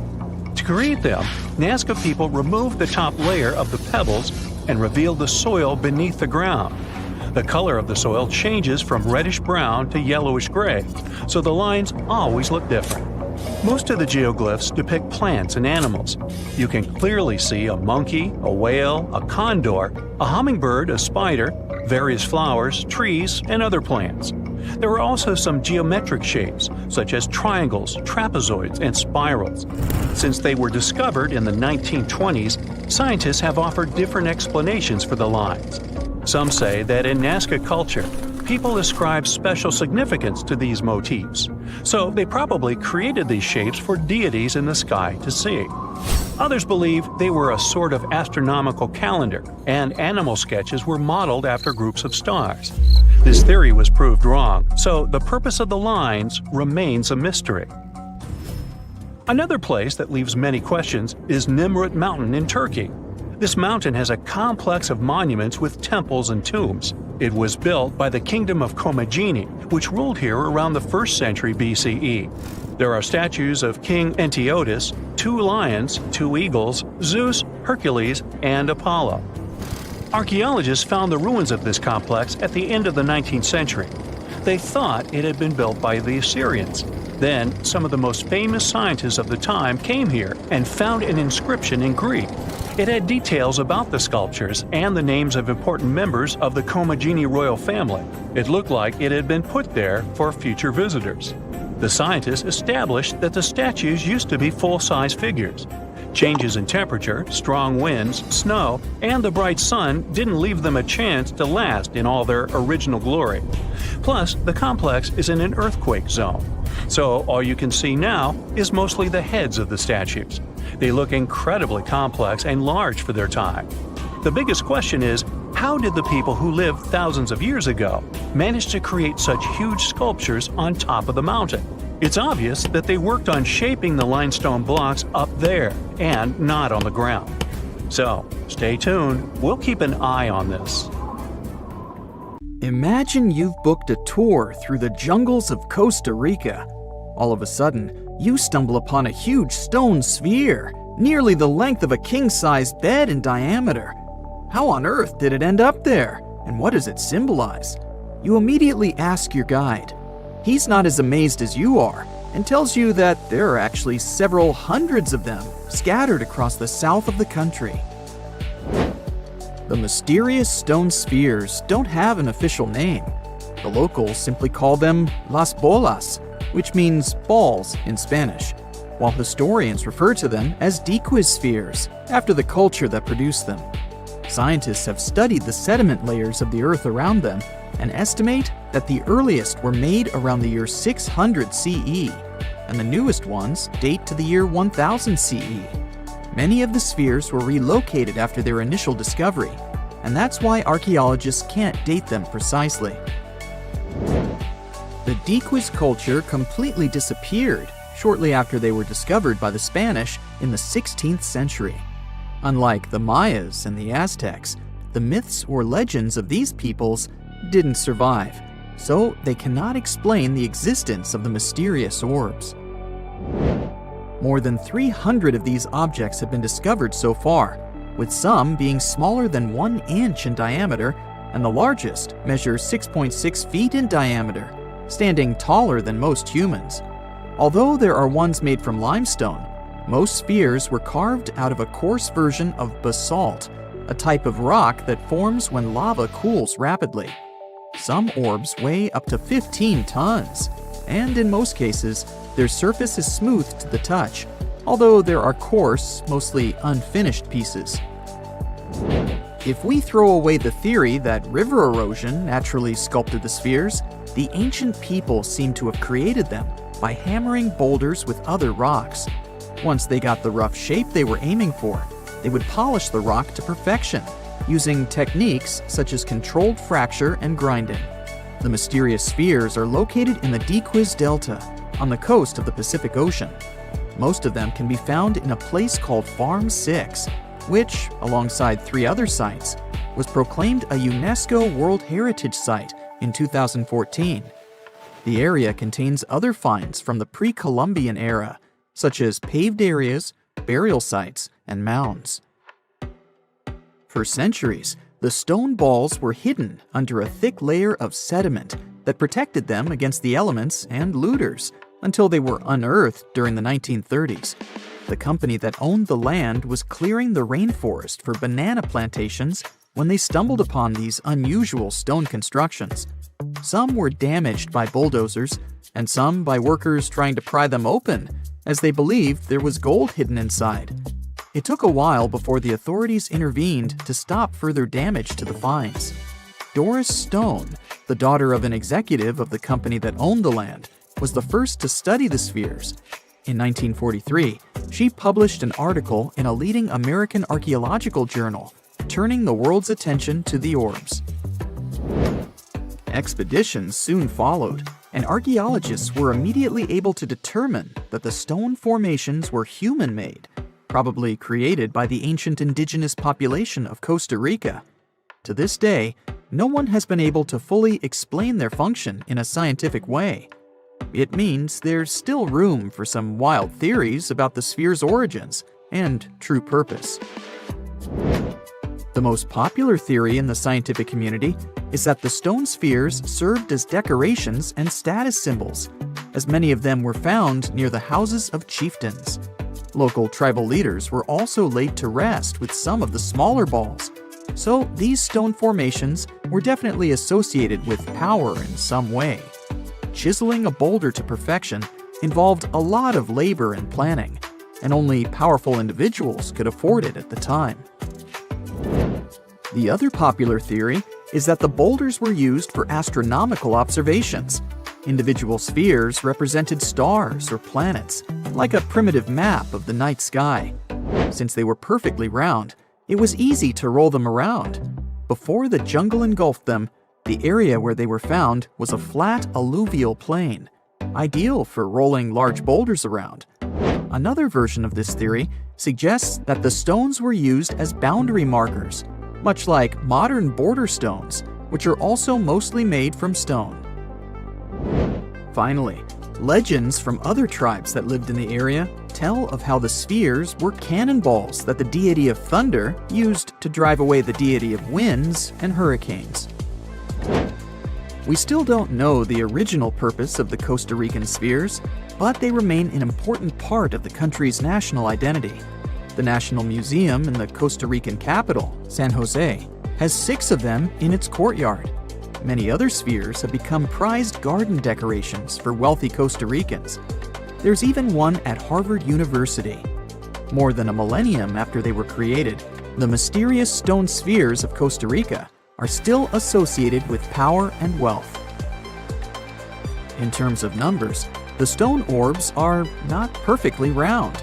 They are rated as nearly perfect, at 96% spherical in shape. And while even that is pretty impressive, the spheres of Costa Rica are not the only ones of their kind. Nearly a decade ago, workers came across mysterious giant stone spheres deep underground in a coal mine in northern Asia. The surface of the spheres, which measured a little over the length of a human footstep in diameter, was unusually smooth, and people tried to explain it somehow. Some were certain they were out of this world, and others suggested the spheres were actually petrified dinosaur eggs. Scientists quickly put an end to further discussion, as it turned out that the mysterious spheres were concretions. Those are rock formations that take millions of years to form deep underground. Think of a pebble that picks up snow as it rolls down a hill. That's how concretions are made. Groundwater, rich in sediment and minerals, flows around the sediment, slowly shaping it into a perfect orb. The process is quite common in nature, but most concretions are fairly small. The spheres found in the coal mine grew to their size in the mineral-rich ground, and they were big enough to get the press and the general public interested. Another possible case of concretions is the massive stone spheres found in the Visoko Valley in Bosnia. Samir Osmanagic, better known as the Bosnian Indiana Jones, was the first to explore those objects about as wide as the length of a London bus. He believes the stone spheres were carved by a lost civilization that lived in the area 1,000 years ago. The reddish color of the orbs, though, is proof to geologists that they are indeed concretions, rich in iron content. The Moki marbles, found in rural Utah, are similar in color to the Bosnian spheres. These tiny concretions are the size of toy marbles and consist of a sandstone core and a shell made out of hematite, an iron ore. In South Africa, miners have come across Klerksdorp spheres, which are similar in shape and size to Moki marbles. The only difference is that these ones formed inside volcanic sediments and ash. The most intriguing among human-made tiny spheres are probably the orbs found on several Greek islands. Scientists discovered 700 stones smaller than golf balls near the Bronze Age site of Akrotiri on the island of Santorini. They believe that the finds were between 3,600 and 4,500 years old. When they compared all the stones' variations in size and color, the archaeologists concluded that these enigmatic stones could have easily been the oldest board game ever made. With the help of artificial intelligence, scientists are now trying to work out the rules of this game. The South Pole is more than penguins and endless snow. There's a hidden ghost world within it. Look, it's right here on the globe. Don't confuse Antarctica with the Arctic, which is at the top of our maps. Much smaller in size, and, let's face it, way less mysterious. The ice sheet covering Antarctica is about 1 to 3 miles thick, which is up to 16 Eiffel Towers stacked on each other. This massive blanket hides the true features and contours of Antarctica's land. We still don't know much about this mysterious continent, and it is ice and snow that are to blame. We still don't even know the true shape and size of this continent. Mapping Antarctica without some huge shovels is an incredibly hard task. But satellites learned to penetrate the ice with their cameras. And now we know there's actually an enormous, dramatic ancient landscape beneath the snow. The ghost of the past. About 90 million years ago, Antarctica was a much warmer place. It was actually a lush rainforest with tons of plants and probably teeming with life. It even had rivers flowing through it. Then the ice came. This happened about 34 million years ago, during the transition from the Eocene to the Oligocene, when our planet cooled significantly. It was the beginning of one of our several ice ages. The land remained, but now was hidden under ice and snow that got thicker and thicker. To a regular eye, Antarctica turned into a white desert, vast, flat, and featureless. Time went on. This massive ice sheet moved around, smoothing and shifting the ground beneath it. Over the millions of years, it changed what the land looked like. Now, if we looked under the ice, it wouldn't hold any signs of the original South Pole, except for one place. In areas where the ice is especially thick and doesn't move much, like in East Antarctica, it has actually worked the other way around. It became like a super thick blanket that protects the land. Normally, things like wind or rain slowly wear away the ground over time, changing its shape. But since we have this protective ice blanket, it prevents these natural processes from reaching the stuff underneath. So, the ground stayed almost the same for millions of years, like it's been frozen in time. This special area near the Aurora and Schmidt subglacial basins has become the ghost of Antarctica's landscape. This place was barely touched even since it was first covered in snow 34 million years ago. This is a historical footprint, a place that can tell us what Antarctica's ground looked like before it became a freezing nightmare. As scientists peered under East Antarctica, they saw an amazing ghost.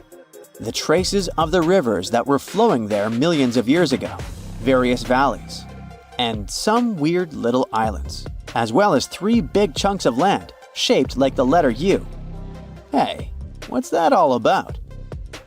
You see, the continents on our planet are moving constantly, sliding along the red-hot lava mantle like cereal on milk. Over history, they came together and broke apart several times. Hundreds of millions of years ago, several continents were a part of one enormous Gondwana. Antarctica was one of them. It used to be one huge landmass. But when Gondwana broke apart, the poor continent got stretched by tectonic forces. Parts of land were pulled away from each other. Whoosh! And they got torn apart. And that's how we got these big chunks or blocks of land under thick layers of ice. In any case, scientists now want to explore this ghost a bit more. But to study it deeply, they need to actually drill down through the ice, like using a straw to get to the bottom of a thick shake. This will help them pick up some rocks and dirt from way below to learn more about the Earth's history and climate. Antarctica is the 5th largest continent in the world, approximately bigger than the entirety of Europe or Australia, competing with the entire South America in size. Aside from East Antarctica, we discussed there are several more regions: Antarctica Peninsula, South Pole, West Antarctica, and the Ross Sea. The continent is basically a frozen sandbox, and all its hidden, mysterious landscape is actually less explored than Mars's terrain. We only know for sure that without ice, it wouldn't just be flat and empty, but an entire world full of big mountains, huge canyons, and even fiery volcanoes. Some of these volcanoes are so huge that they peak above the layers of snow. In West Antarctica alone, there are at least 138 volcanoes, though only about 8 or 9 are active today.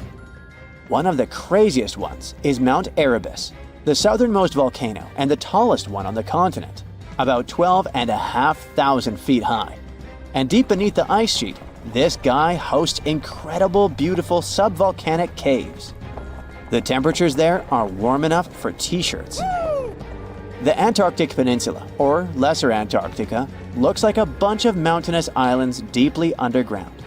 It has newer volcanic rocks that are part of the Pacific Ring of Fire, which is like a giant circle of volcanoes and earthquake zones around the Pacific Ocean. The Greater Antarctica is a huge part, almost as big as Australia.